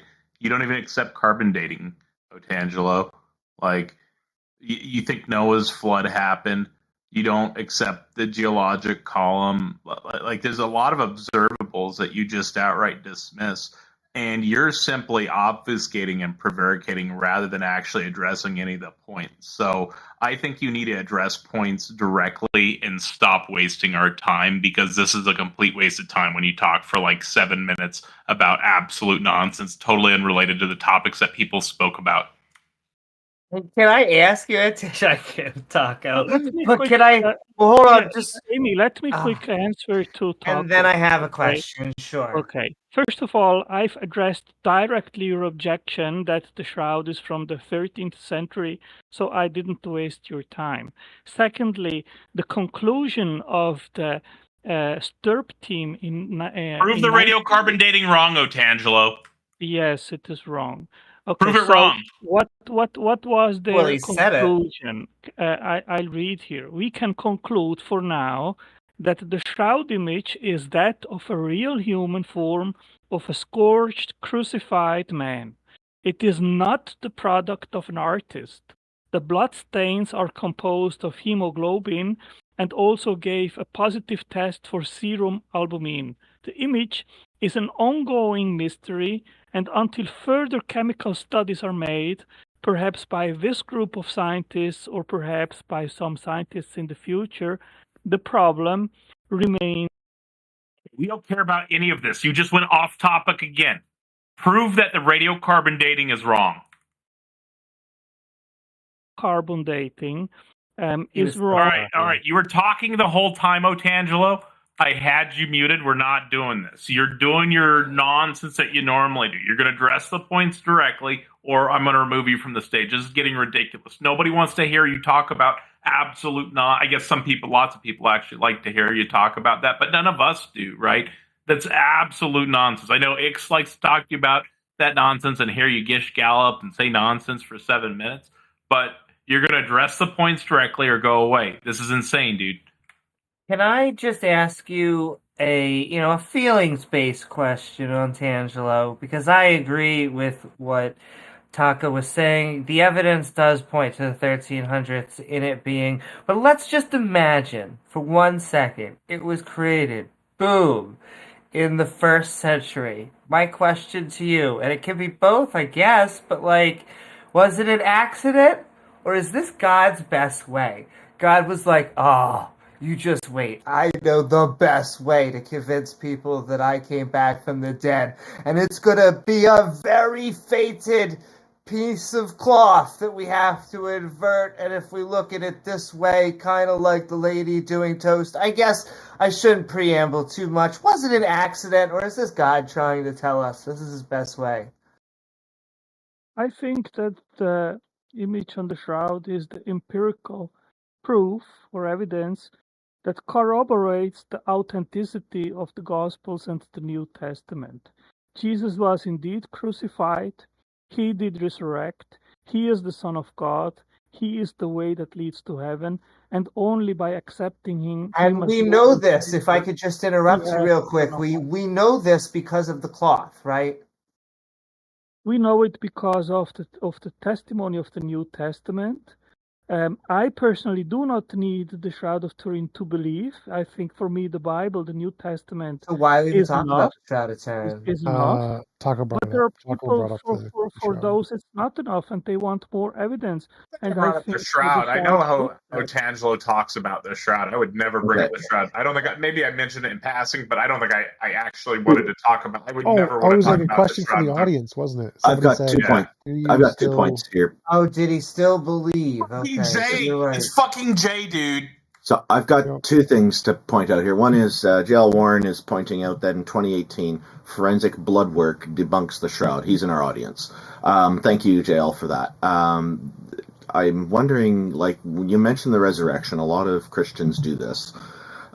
During those times, there's a lot of doubt about whether he actually died, because there are many instances of people being buried and then they were found alive.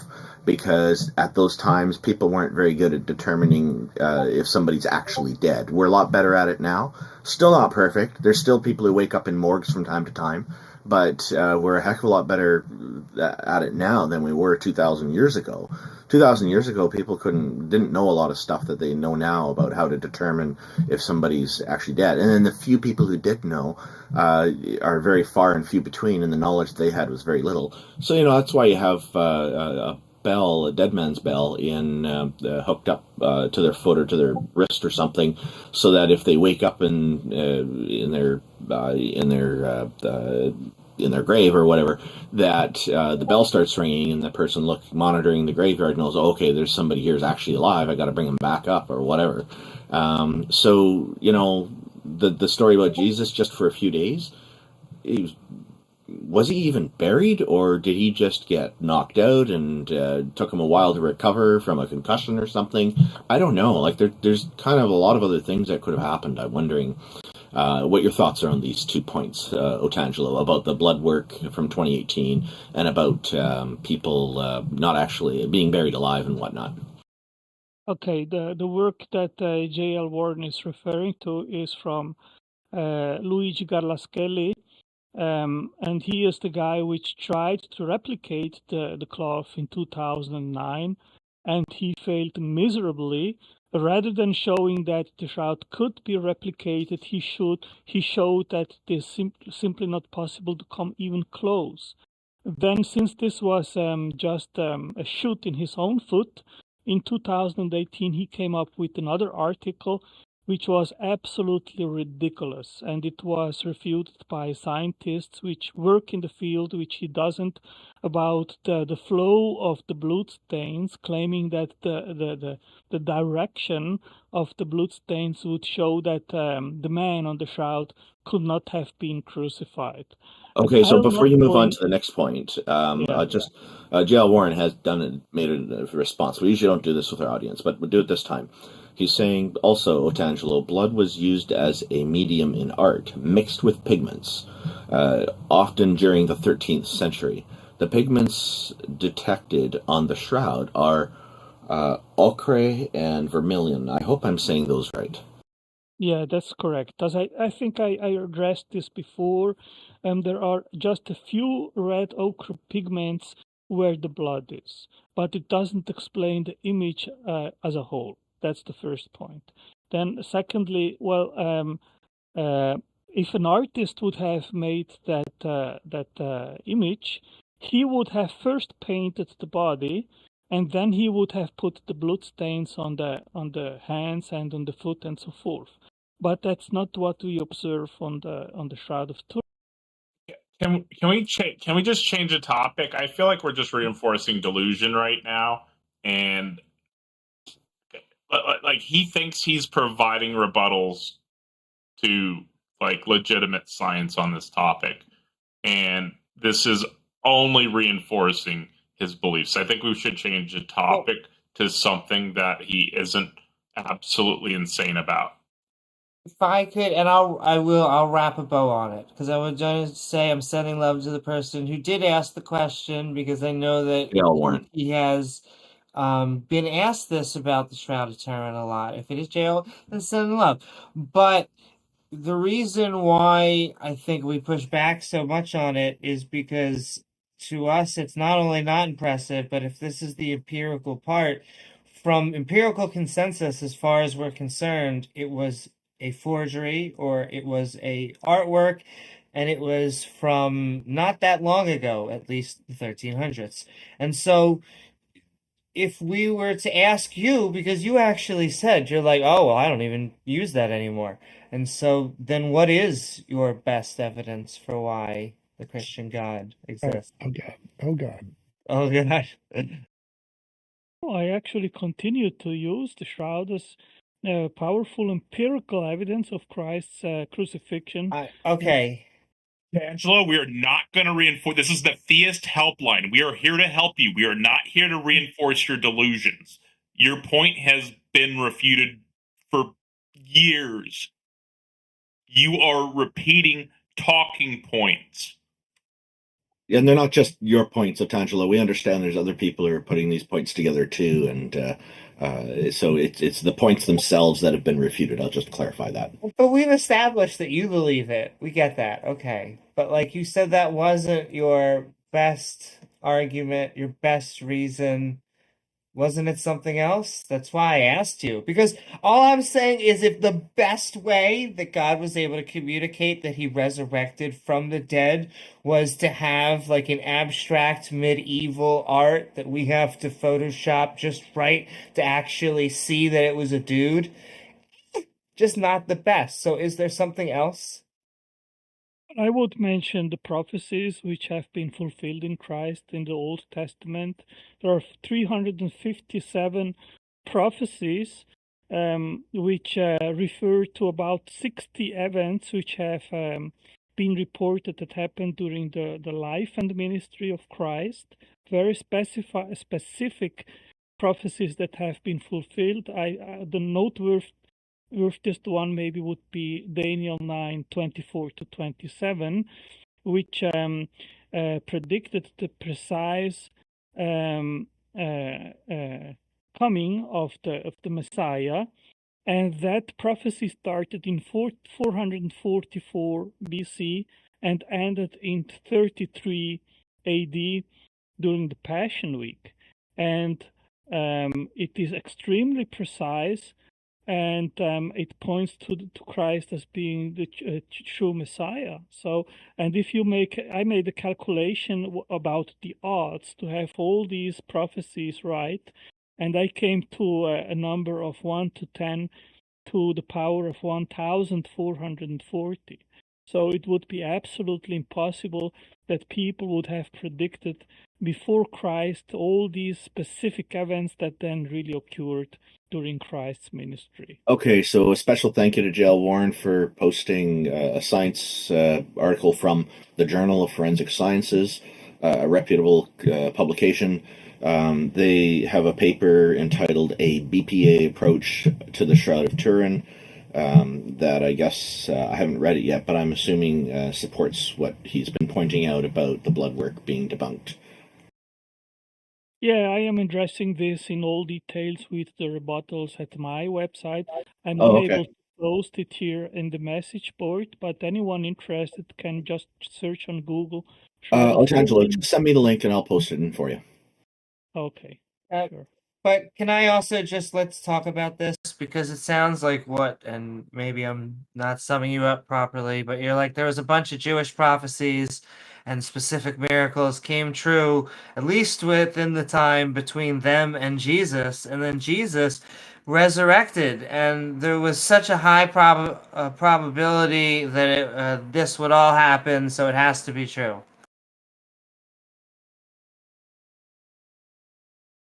I'll put here to Randolph as well the link at my library about the prophecies. I got the link and I'm going to share it for you. Yeah. Yeah, and I'll put also about prophecies. So anyone interested in that can also make an investigation about what I am saying. Okay. I would also like anyone to visit my website at shroudofturinprawn.com. Hot stuff going on there. But yes, prophecies of messiahs. Because I don't believe that Jesus resurrected. And so you saying that he fulfilled, not only do I not, but Jews don't feel that Jesus filled the prophecy because he died. And that was a big thing with them. Paul rewrote there are many that, Jews that don't believe, but there are also Messianic Jews which have converted to Christianity and they believe. Sure, they're a handful. But yeah, sure. But there are still a handful. But like your premises, your best seems to be something that I'm not sure you can convince other people of unless they just accept it. It's to prove that Jesus resurrected from the dead and is the Messiah. You just need to accept that he resurrected from the dead and is the Messiah. Well, I think that these lines of evidence which I've just presented, they are very, very powerful. And I mean, I can just encourage people to investigate, because in the end of the day, what we are talking about here is about eternal destination. If Jesus is who he said to be, then on him and what he did for us, it depends where we will spend our eternity, how we position ourselves to what he did for us. And if he was wrong, it means none of that's going to happen. Well, if my faith is wrong, and if Jesus isn't who he said to be, and I believe him to be, and if what you believe, Amy, is true, then once I die, I will just spend. My body will be 3 feet under the earth, and that's it, and nothing else happens. But can I ask you, if that's true, will you have regretted doing anything in your life? Like, if that, I know you're never going to actually know, but if I'm right, will you have regretted spending your whole life basically defending religion? Absolutely not. Let's suppose that even whatever I believe is just a fancy, unrealistic belief in magic. Let's suppose this to be true. Okay. So, what I would have done, I would have adopted what I regard as the best moral code which Christ has left us, which is love your next as yourself. And I think if we follow this command, then our life improves in terms of quality. So I don't regret to follow Jesus. But that comes from Hinduism, not Christianity. I mean, we can have it without Christianity. As TJump says, it comes from other places. I think it's ancient and older.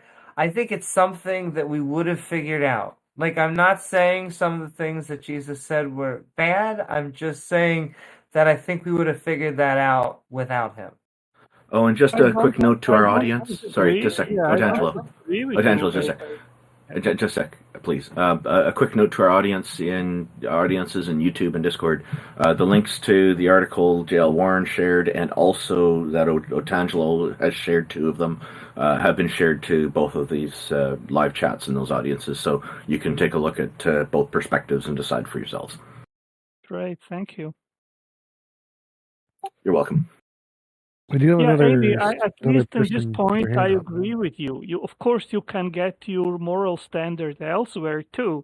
And if somewhere else it says as well, love your next as yourself, and I think others have said the same thing, well, then great. But what I am saying is that even if what I believe wouldn't be true, Christianity would have still given me a moral guidance and which I think improves my life's quality by following what Christ said. I believe that, like, I understand that it's giving you a moral code. I think, unfortunately, religion makes people sometimes act immorally, especially depending on which religion and how old it is sometimes. But I guess I'm going to push it back to TJump saying there is another, if there's anything else, because like I said, you can believe it or not, but I'd rather you believe it on good evidence. And if you believe something on bad evidence, even one thing, it means that you could possibly believe other bad things. And so why not do what Jefferson did? I mean, he just removed all the miracles out and said, well, here are the moral teachings of Jesus of Nazareth. I will joke that it is about a pamphlet size, but it's there. And I think it's important for people who are not familiar with the Jefferson Bible to understand that's what Amy's referring to, and that she wasn't referring to Jefferson Spatchcock just now. And I want to point out to everybody listening, I know everybody listening for the most part heard what Otangelo was saying and why he was muted, but for any of the theists listening, Otangelo's argument for the Shroud relies on fine-tuned radiation and then radioactive dating being wrong, and then the ochre and other pigments that they found just being touch-ups in the Middle Ages, like a bunch of disproved stuff, right? And then when we go into these other areas, it's the exact same thing. Otangelo here argues against evolution, abiogenesis, he argues for the flood, and I know you all know that, But Otangelo, I really want to drill home the point today, because at this point you're simply rejecting the truth in your unrighteousness. You've already told me you don't have sense data or reason, and I think you've really, really demonstrated that today. And I'd like to see you be more intellectually honest in our conversations with us moving forwards, because it almost always ends up being a total waste of time and you saying the exact same things that have been debunked in 30 conversations with us. Taco, I love that you try to play the pre-sub atheist card, which you love so much. Okay. Oh, he does it well. I like it too. Yeah, but I mean, you're a good sport, Otangelo. I do appreciate that about you. Yeah. So, Taco, I respect you your patronize position. me, Otangelo. Everything I've said is from the heart and dead serious. I am that offended by what you constantly do and how you are trying to destroy people's intellects. It's absolutely disgusting. You say you have a morality, but your morality is absolute garbage if you allow yourself to do this nonsense. I'm sorry, what kind of nonsense are you talking about? I have no idea. It's okay. We can wrap it up. We only have time for like one more, right? Yeah, that's probably about right. I'm sorry, I'm just fed up with Otangelo at this point. This is like 30 times we've had him on, and it's the same stuff every time. How about this? We give Otangelo a minute to summarize if he'd like to, and then we'll move on to our next guest. Does that sound good, Otangelo? Sure, absolutely. Go ahead. Yeah, I think that the more time goes on and the more science is unraveling the complexity and intriguing features of the universe, life, and everything that we observe in the natural world, the more naturalism is shrinking into obsolete and total irrationality. We know that the universe is fine-tuned. I wrote a book on this. Anyone can check my name on Amazon. And the degree of fine-tuning... fine-tuning in science. In the science... Taco, I'll bring it up. I'm sorry. Yeah, he's finishing up. Let him finish. So the degree of fine-tuning in the universe is 1 to 10 to 1,440, the power of 1,440. Then the odds to have a minimal population of about 10,000 cells, which you need in order to survive, is 1 to 10 to the trillionth. Then the odds to have all the prophecies in the Old Testament fulfilled in Jesus is 1 to 10 to the power of 1,440. The odds that the Shroud of Turin we don't need all the numbers. Jesus we don't need all the numbers. is 1 to 10 to the power of 23. Your time's running out, Otangelo. All together, and you have the pick. So much nicer. Okay, all right. Let's not patronize them. He is trying to sum it all up.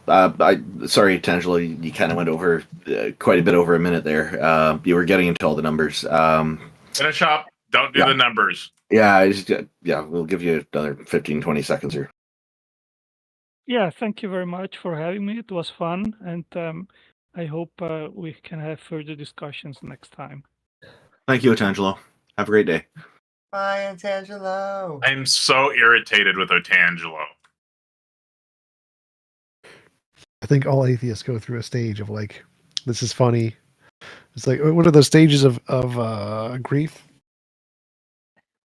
Indeed. Yeah, I'm just so irritated when people just reject reality outright. So irritated with it. It's just like, it's so mind-blowing that he spouts this nonsense. Like the fine-tuning. Like my theory of everything, mathematics, is probably wrong. But I spent a lot of time legitimately researching all those topics so I could provide a coherent theory of everything. Like at least the explanation portion, right? And what I discovered in my trying to understand what physicists are saying when they're talking about the universe is that all these fine-tuning and mathematical constants are just explanations of stuff that we don't understand about the universe yet. It's mathematical numbers that we input to make our mathematics work. It's not actually something that is like the universe is fine-tuned. No, that is a theistic misunderstanding of reality. And I would just like to do the audio portion for his audiobook. Just point out, Donald C. has shared a science article about the not so fine tuning of the universe. He's always got interesting stuff to share. I'd recommend taking a look at it. It's been shared with our YouTube audience as well. I guess we're going to bring up Aether. I'm wondering how you pronounce it. I'm going to just go with Aether for now. Maybe they've stepped away for a moment. We'll try the next person. Oh, Aether, how are you? Did I pronounce your name right? I actually go by Aether, but it's technically pronounced Ether. Well, we're going to go by Aether because that's what you're using. Thank you very much for joining us, Aether. How are you today, and what have you got for us? I'm doing well. How are y'all? I was just wanting to kind of change the topic a little bit because he was kind of ranting. Great. So I mentioned to who's that? Rudolph, about how every religion has a flood story and how every religion has an evil serpent story.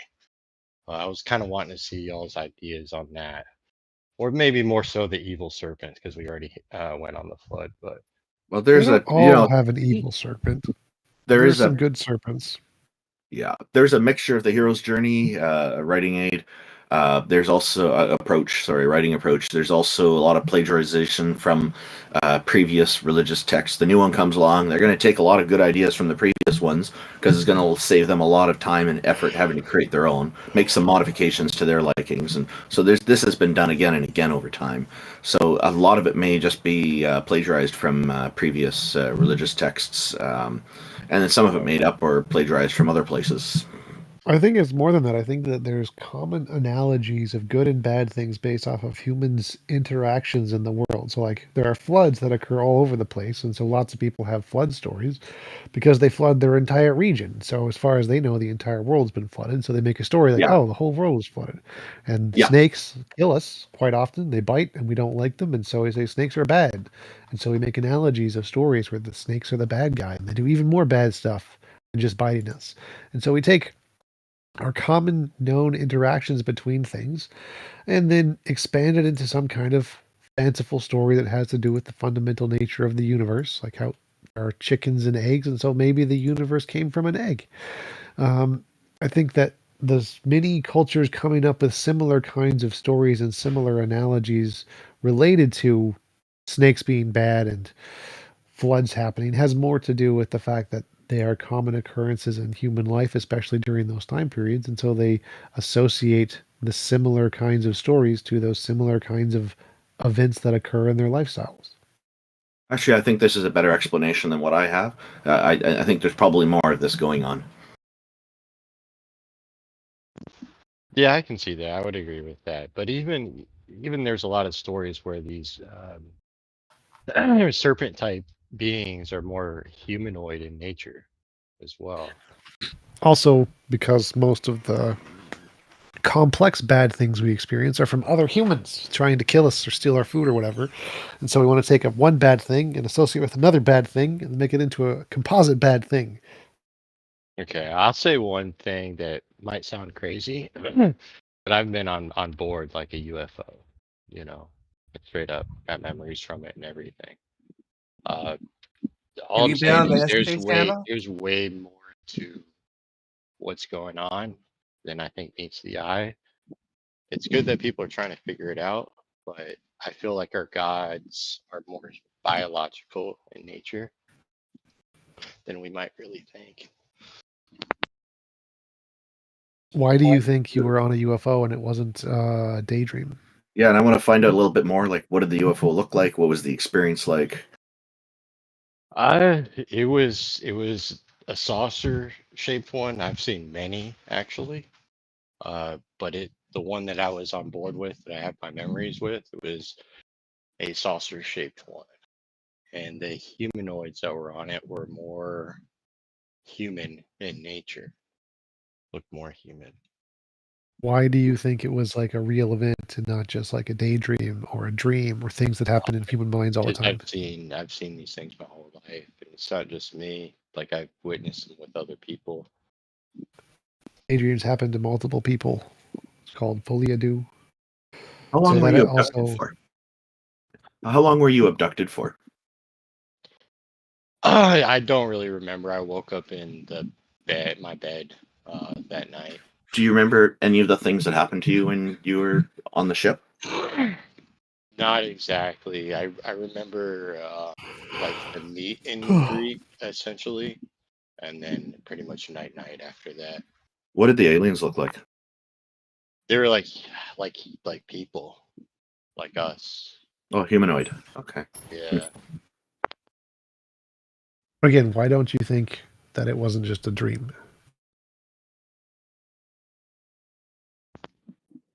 I don't know. It was too real. Felt too real.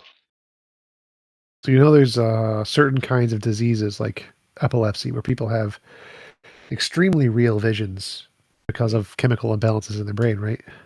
They have them all the time. And people can have them happen like once in their brain, and it's very, very powerful, or a few times, or very rarely. Some people have them all the time. Does the fact that they're very, very real to those people make them justified to believe that they're true, or do you think it's more rational to believe that it was just a chemical something going on in the brain? I think it's more rational to believe that they're true, especially with like the millions of reports that are out there, MUFON and everything else. It's more than likely true. You think the millions of accounts of seeing Jesus are true because of how many there are? Well, that might be a real thing as well. I mean, I remember y'all were just saying how he resurrected himself. Maybe he didn't resurrect himself. Maybe they did. Maybe he lives with them now. All these are possibilities, And that'd be kind of a dick move, I will just say. They were like, all right, the aliens are going to resurrect this one guy, but like this little girl's dying of cancer. I mean, there's also stories of, say, like Bigfoot or whatever, where people have brought up his name and they leave them alone. There's a fear in it with him. Well, bears are scared of loud noises. So you can scare away a bear by making loud noises. So if you say a name, you could scare away a bear. I didn't say a bear. I said a Bigfoot. Right. So it was a bear, and they thought it was Bigfoot, and so they yelled Bigfoot, and it scared away the bear, and then that reaffirmed their belief it was Bigfoot because it responded to their name, as if Bigfoot understands English. But so it seems like why there are lots of people who have beliefs that they experienced ghosts and Wiccan spirits and astrology. There are lots and lots of people who have personal experiences with astrology that it's successful for them. Do you think that's evidence that astrology is true? Yes. And then we take these people. There was actually a documentary done by Richard Dawkins where we took these people who thought it was true and we changed the conditions. So instead of using because it's their Aquarius, Gemini, Aries, all these things have certain associations. And we just switched the names around so no one could tell. We had them say, okay, if you really believe this, tell us which one is which one is the correct one. And they couldn't do it a single time. So even though all these people had these personal experiences that this thing is real, you could never actually determine when it was correctly being applied. Because what happened was they had positive reinforcements where they select hits and ignore the misses. And because they select the hits and ignore the misses, they thought it was true, but when it was tested, it wasn't.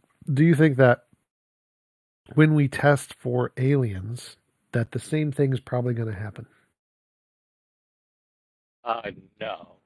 I mean, so we're testing for them right now, and it's within our own government. And they've even relabeled them UAP. But nobody thinks those are aliens. Those are physical phenomenon. Well, what is an unknown? Isn't that alien in itself? No, usually it's birds. So like there was a famous one of pilots watching an object that was traveling like 8 times faster than the speed of sound or something, and they were watching it and trying to lock onto it with their targeting computer, and it was very hard because of how fast it was moving. And what they discovered was it was actually just a bird flying the opposite direction as them, and the reason it seemed like it was going so fast was because the water behind the bird was moving the opposite direction at that speed. So like if the plane is going straight and another object is going the other direction, the plane is looking at the other object. The speed that the ground beneath the other object looks like it's going is going to be super, super fast. And really, just the other object it's a bird. It's traveling the opposite direction, and it just gives the illusion that it's traveling at an insane speed. Correct. So, like, since we updated our navigation systems in the F-18s back in, what was that, like 2014 or so, we started seeing them a lot more. And this is where we actually, like, the Nimitz case and a couple of these other cases where they actually were able to lock onto these objects, caught them moving against the wind, same speed and everything. So there, I mean, it works both ways. So I guess you could say we've probably captured birds and we've captured birds. Right. So, but all of them have been natural phenomena. None of them have been anything UFO. Well, what is natural? Are we natural phenomenon? I meant more like things that we already know about. Natural things we already know about. There's been nothing new, nothing that's ever been discovered. No forces, no new particles, no new species, no new anything ever discovered by any UFO video by the military ever. It's just other stuff we already know about that you just didn't understand. No, incorrect. So, like, say even with that Nimitz case, when they were tracking the UFO, they have like a vector point that they would go meet up on. So they went to move to their vector, and the UFO had disappeared, and was waiting for them there. No, that is incorrect. So if you actually that is actually very correct. No, it's actually not correct at all. This was actually very well understood. And if you Thunderput has a great video on this, which is hilarious, which he literally shows exactly how this happens naturally, and they just don't understand physics because military officers aren't experts at physics. They're just people These with are guns Top Gun pilots who are not educated in science at all. Better in physics than most of us here. No, that's not how it works at all. Top Gun pilots are not trained physicists. No. But Thunderfoot has a great video about this on the Tic Tac UFO. You just go find the Thunderfoot video. He explains this in detail of how this is fully explained naturally, and there's nothing special about it whatsoever. Well, can I also ask Everyone's you, always going Aether? to try to debunk everything. They don't want to accept truth. Well, if we have a known natural thing that can explain something that someone thinks is spectacular, then yeah, that debunks it. Debunking is good, but literally everything, no. Everything that doesn't make novel predictions. Bro, all of us want aliens to be real. What are you saying? There's like thousands of videos out there of these ships and stuff, and yet no one still wants to. Yes, and there are also thousands of videos of ghosts and spirits and voodoo and Jesus on toast. People, But Aether, can I ask you, why specifically were you selected? Who knows?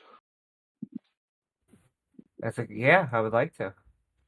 Yeah. I guess there's no answer, just you were the lucky one. Oh, I mean, that's their agenda. What is the purpose? I mean, we're breeding, they're breeding us. Why or for what? Oh, well, that's a good thing to know. They're breeding us? Yes. How do you know this?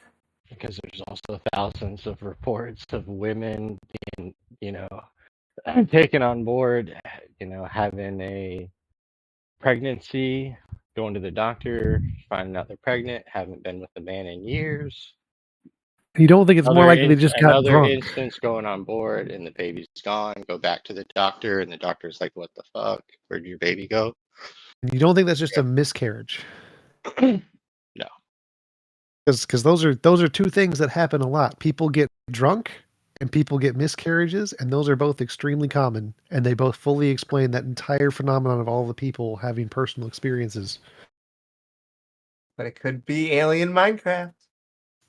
I mean, people are just so quick to come up with explanations for it. But there's more to it than meets the eye. Just saying. The most likely explanation is usually the simplest. In order to justify the belief No, that, it's like, not. That's human common knowledge. This is what keeps us people. No, typically, the simplest solution is correct. That's one of the things in physics. We like simple. Simple's good. That sounds like a physicist that says that breaks the laws of physics. Nothing can break the laws of physics. As far as we know, yeah. Nothing can. You just don't understand the physics. So how about we understand them? As far as we know, nothing can violate the laws of physics. That is correct. Like the speed of light can't break it. Information can't travel faster than the speed of light, unfortunately. That you know about.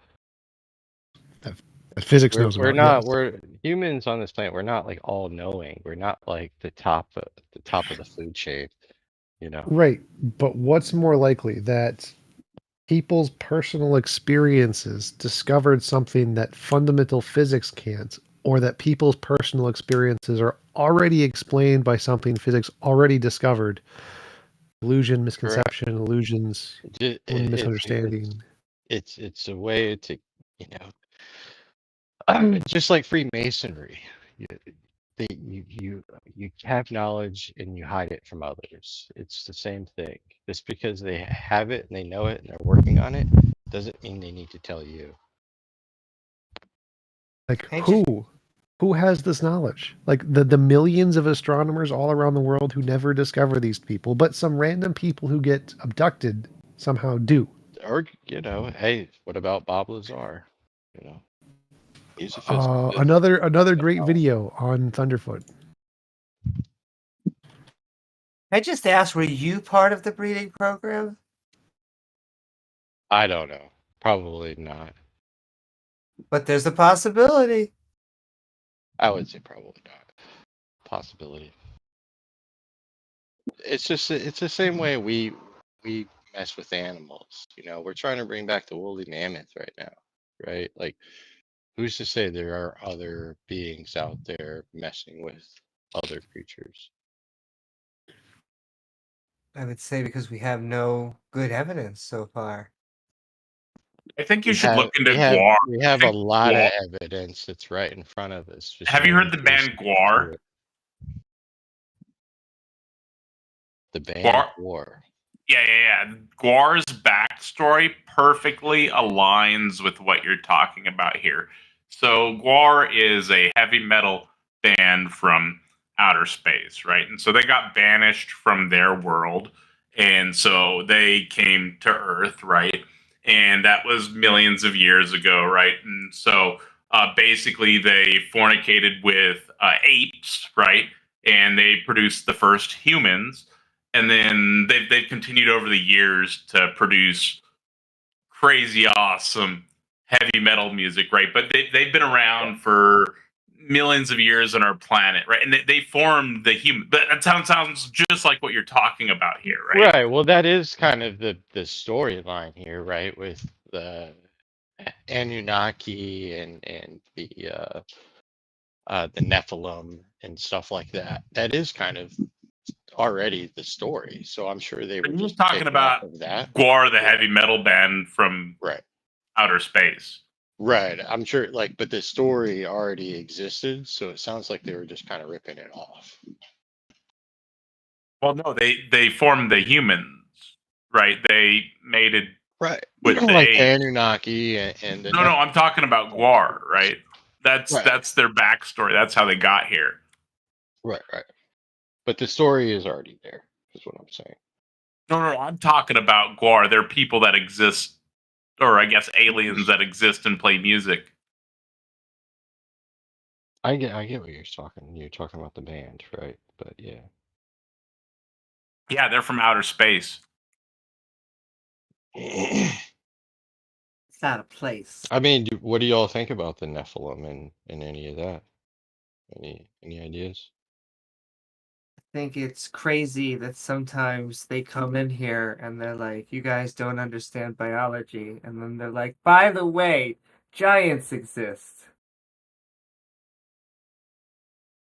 Yes, to talk I mean, their story. I mean, we're talking, religion and stuff. So there are stories that have been passed down for thousands of years, right? Unfortunately, yes. Sometimes they're good, sometimes they lead to people thinking they're literally true, but yes. Right.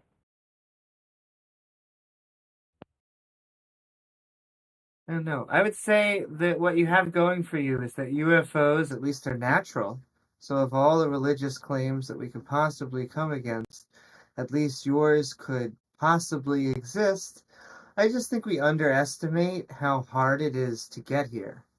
And it feels like it would be a bigger phenomena if they actually did arrive. Maybe that's just me putting my 3D chess on their 4D chess. But I don't know. In our 2D chess, we're be willing to say there's probably another civilization somewhere in the Milky Way, right? Of low or whatever, right? But there's no way they're off planet, right? Even if we grant that, let's grant that. There's no way they're off planet. There's no way, and even if they are off planet, slightly past the degree we are, and they have advanced physics, I mean, there's still no way that by the time they got here, we would be as advanced as they were. But that's or we would be way beyond advanced. That we have been taught to it would take so let's say they find a way to do a warp hole, right?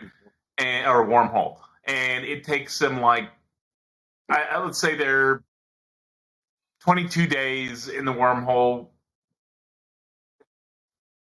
Let's say something that takes 22 years, right? So like something that would progress. So they're going probably, I don't know, 70 light years or something like that, right? I think that's how that math works out. They could. I don't know how to do that. It would be like, I'm sorry, it would be like 10 light years or something with the wormhole. But anyways, the math works out to the point where they would be here in like 22 years, but we'd have like hundreds of thousands, if not millions of years passed during that time frame, right? So even if they're at that point where they're on their way to us, and if it's taking them 22 years, or whatever time frame it's taking them, traveling close to the speed of light, we're going to be like way beyond where they started on their path to getting here. Correct. Like, that's if we were going off of our basic knowledge of physics. But what if these beings or something develop something to where they can manipulate time and space? So that's what I'm talking about, a wormhole, right? But it has limitations, right? And that's only if like the science that we're working on is right. And we're actually getting there ourselves to where we can manipulate time and space. But yeah, my thing that's also why I get a little bit skeptical of aliens reaching here is just because we go, well, look at us. It's just got to be a civilization that gets advanced as us. But it actually has to be a civilization that is way more advanced than us. Yeah, way more. And it also has to survive, in my opinion, the politics. Like half the reason we can't get past low Earth orbit, and in my opinion, onto other planets is so many other things. Before we even draw in religion, just the people going, well, why do I have to pay $6 instead of $5 for us to go to Mars? Like, it's that kind of thing. Or why should I pay any money? I see it as they were here before us and jump started this planet basically with us. See, but now you're going into panspermia. And then they are also like, politics doesn't bother them. They created our politics. They created our religion. Oh, It's see, working. but It's working exactly how they intend it to. aether, I see that I find actually the least believable of even the alien claims. It's like there is a civilization where everyone agrees. Let me rephrase what I was saying because I needed to double check myself. So, not necessarily a wormhole, but if they could find a way to travel at 99.9% of the speed of light, the closest one is 4 years to get to Alpha Centauri, 4 light years to get to Alpha Centauri at the speed of I light, think right? it's like So 7 for Alpha Centauri. or whatever. But if you could travel at 99.9% of the speed of light, and it takes 4 years normally, it would take I don't know what the exact time frame is, but you would be experiencing approximately 65 days on board, right? So just scale that up to assist. Just maybe that's not the system. Maybe it's much further away. But all I'm saying is just scale that up dramatically, right? By the time they actually get here, we're going to be so far advanced. That's all the point I was trying to make there. I get your point. And with the age of the stuff in our area, it's probably likely there's something there, but there's no way they're here. Unfortunately, I wish they were here. That'd be so cool.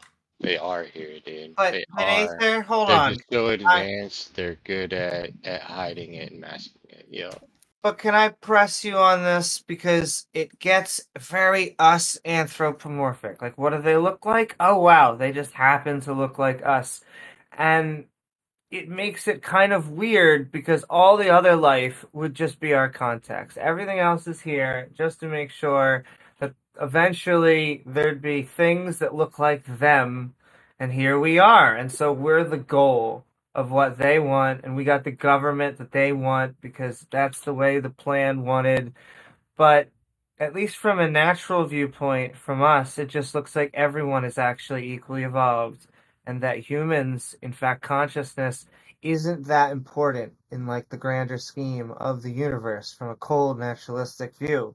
And so like what's that? I think it is. I think that's actually what they're working on to bring us up to speed. But like, okay, but are they trying to also bring plants up to speed who are equally evolved as us and don't look like them? Plants? Yeah, plants. Like, I they're the mean, reason we're here. possibly, like with the way the One of planet them. evolves and it's useful for the planet. Yeah, possibly. But I guess why is it us that we want them to look like? Was the other apes they didn't quite fit the model. They're like them, but just not hitting it. Yeah, exactly. You know, don't we do the same thing in our experiments? I guess if we're trying to actually make something, but don't you see? This is what I mean. It becomes an us-centric goal. We're the goal. We're the alien output. We're That's the what it seems ultimate like we are. achievement. Yeah, Oh my goodness. You should watch people walk into walls after tripping over their own feet. I Bro, do it all the time. Hey there, have you been to Walmart? Yeah, exactly. Oh boy. I shop at Myers now. I'm in Michigan, but yeah, Walmart's crazy. It just seems weird that we are ultimately going to be the goal of this planet. It was us that were the experiment. We now have that end time. It just seems like that's throwing the rest of nature kind of under the bus. Fungi, plants, bacteria, viruses. It might seem that way, but everything is still here with us, surviving just as much. Sure, but your So answer to that would be why? Why maybe the everything aliens? is getting as much attention. It's just they're within, you know, the pyramid of the planet. We are at the top, so you would assume we would probably get the most. See, but we're only on top depending on context. Like together, as social creatures, we can build things and work as a community to build a larger organism. But individually, like if you put one of us and a lion on an island, there's just a higher statistical chance that lion's going to do better. Correct. I mean, without man's technology, you know. Yeah. But with our technology, no, man easily is better. Well, and that is accumulated. We have gained better technology over the years. Right. And this is kind of the evolutionary process. And with technology comes consciousness. You know, you have to be able to use I'd say it's the other way around. With consciousness, eventually you have the possibility of having... I would say it's the other way around as well. Yeah. With the consciousness comes the technology. You got to know how to use it. Can I also ask one thing that I feel like I should have asked at the very beginning? Seems obvious, but just knock this out of the park. You weren't on a hallucinogen when you were... No, I was a child, actually. And, like, I had told my parents about it. My mother will tell you the story verbatim, but it's something that, you know, I had said back then. It was a craft that had parked in the field that was next to us. And, like, I had, like an epiphany to, like, wake up, like, get up, look outside, we're here. And So I walked out, and it was a saucer-shaped craft, and I've seen Tic Tac up close, I've seen other spherical things up close, but I've seen Tic Tacs up close too, not to be on the spot. yeah, you know what I mean. But yeah, so Indeed. this one, it had like a lower ramp that was open, and it was just glowing white, like very inviting, you know. Come on, fun. But yeah, then the meet and greet was kind of the only thing I really remember. And I woke back up in my bed. Can I ask though, because I appreciate it was a hallucinogen, but that you were a child, but does that make you skeptical in any way, or did you go through any skeptic stage as an adult? I did. Whether I felt like maybe it was a dream and maybe all this stuff, but I've seen these craft, like, I have a video of a UFO that was hovering above my house, and like when I was taking pictures of it with my flash on, it was flashing back at me. Like, yeah, I will I'm say, like, I'm looking at you. They're like, I'm looking at you too. But I don't want to be that person out there, but I actually have built things analogous to drones, and I have given drones. It was there for a week, and for maybe almost 2 weeks, a week and a half, and it also made the local news. Well, okay, so there was something there that was there for 2.5 weeks, made the local news. It was talking to people, and this it was like just hovering craft that I wasn't the only one that noticed it. Yeah, and it like the way where it was, it looked stationary. It was straight up stationary, like locked in spot. There's no way a drone could do that.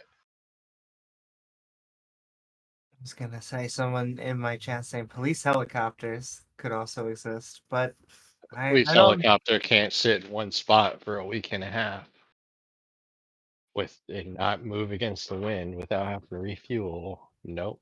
Sorry. I guess so. Then it has to be aliens.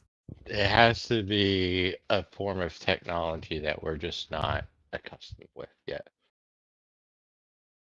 Because there is a definition of UFO that I very much like, which is unidentified flying object, which means we just don't know. It's exactly what it is. The UFO. I think we're running low on time. Was there anything you wanted to finish up with, Aether? No, I'm good, man. Y'all are chill. Well, this was a pleasant conversation. Thank you very much.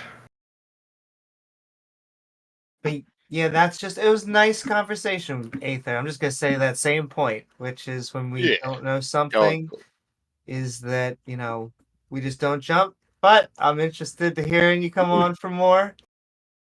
Yeah. Oh yeah, I'll be back always. All right, take care. Thank you for coming up. Yep. So that brings us to the end of our show today. Thank you, everybody, for joining us. And I guess we'd like to hear from people. Final thoughts for today. Maybe you would like to start, Taco? Oh, me? Sorry if I seem kind of grumpy with Otangelo there. We've talked to him for years now, and it's the same talking points, the same arguments that are constantly refuted. And are we just enforcing his delusion at this point? We're the Theist Helpline. We need to be helping these people.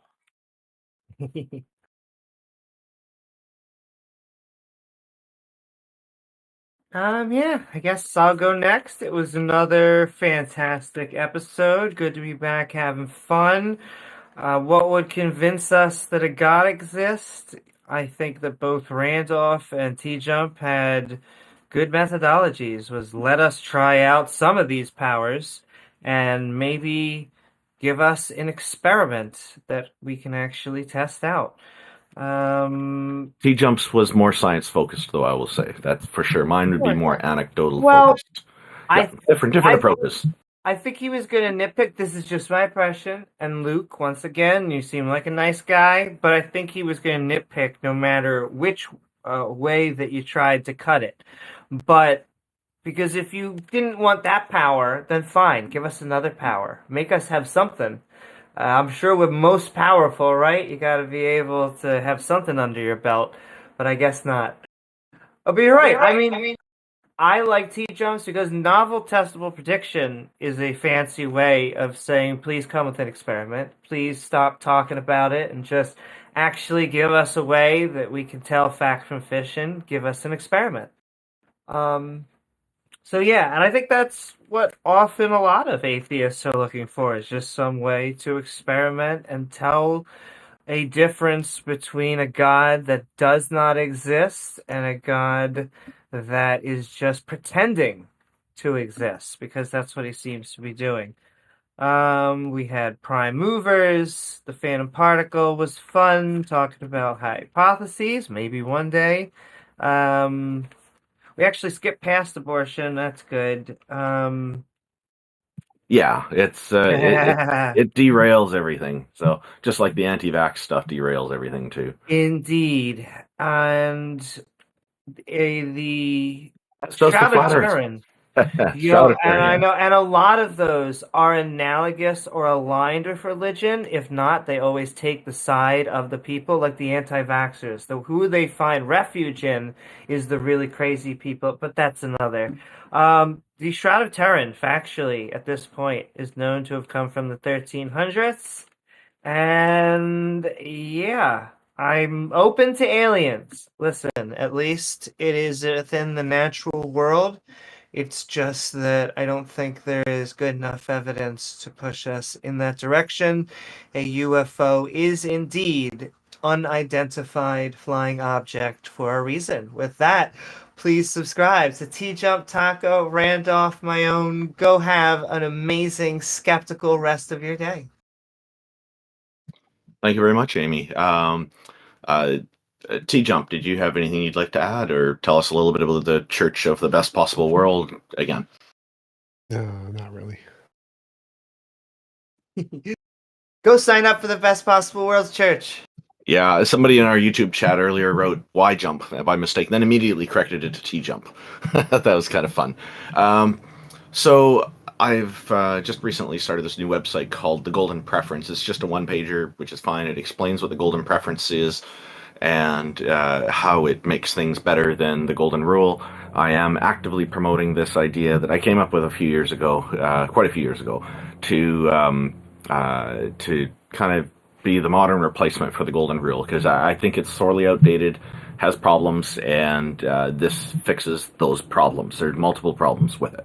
So if you have a moment, please take a look at goldenpreference.com, and we can hopefully get the word out on this and get people, when we're talking with religious people in the future and they bring up the Golden Rule, we can say, oh, well, hey, we've got something better than that. We've got the Golden Preference. We need to try to encourage people to progress. And I think if we can take away, if we can kind of not just refute the problematic ideas they put forward, but also suggest an alternative, then that's even better. It's good to refute them. Don't get me wrong on that. It's definitely good. But if we also have the opportunity to make something better, then why not? You know, this will actually be helpful, I hope.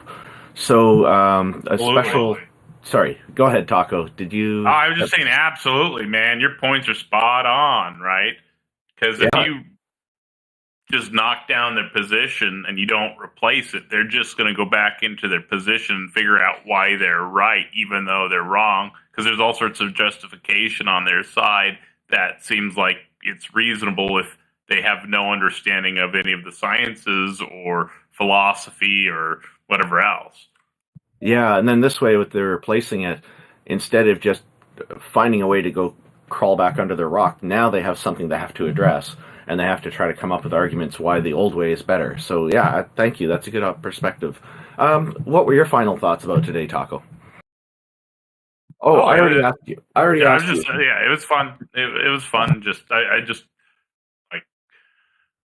need to focus on making a difference for people like Otangelo and not letting them dig in like that. Oh, yeah. Yeah, you went a bit harsh on him, but I think I can understand that you were a little bit kind of put off by, kind of had enough of, because he keeps doing the same arguments. Like, you know who's even worse for that is Kent Hovind.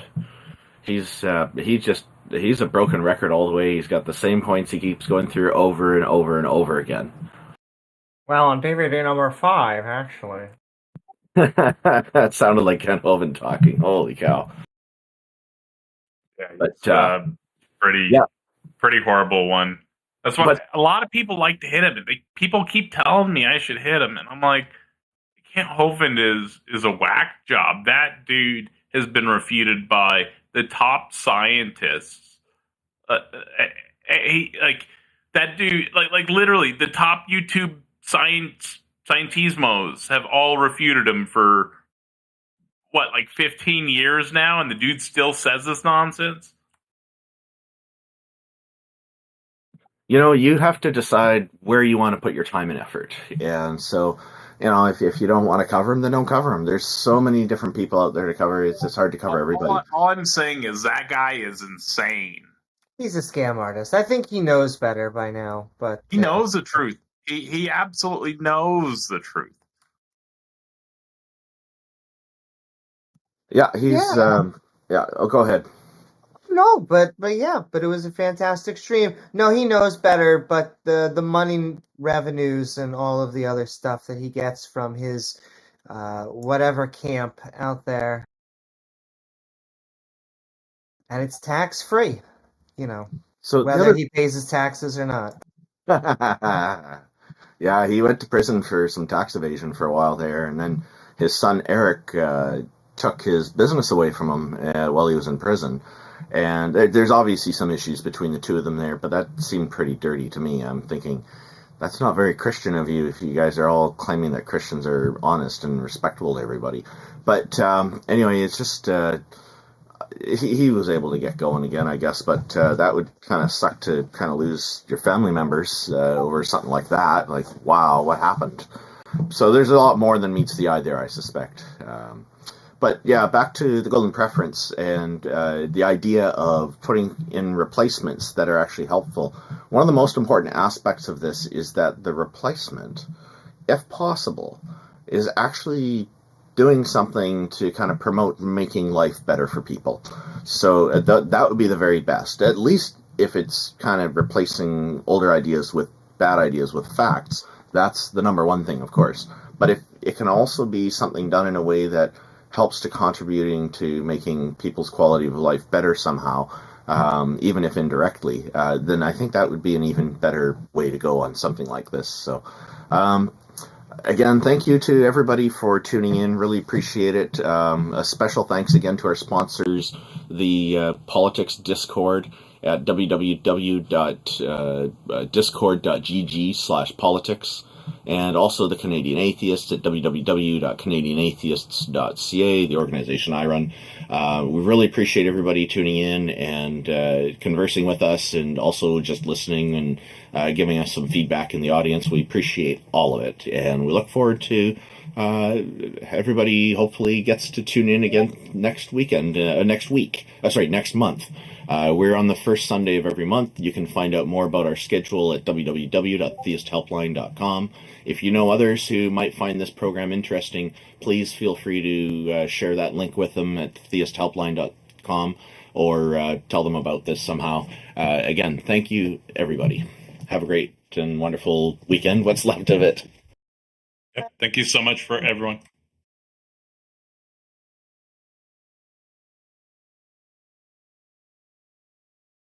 Anyone want to say anything? Nope. Okay, I'll close it out. Thank you again, everyone.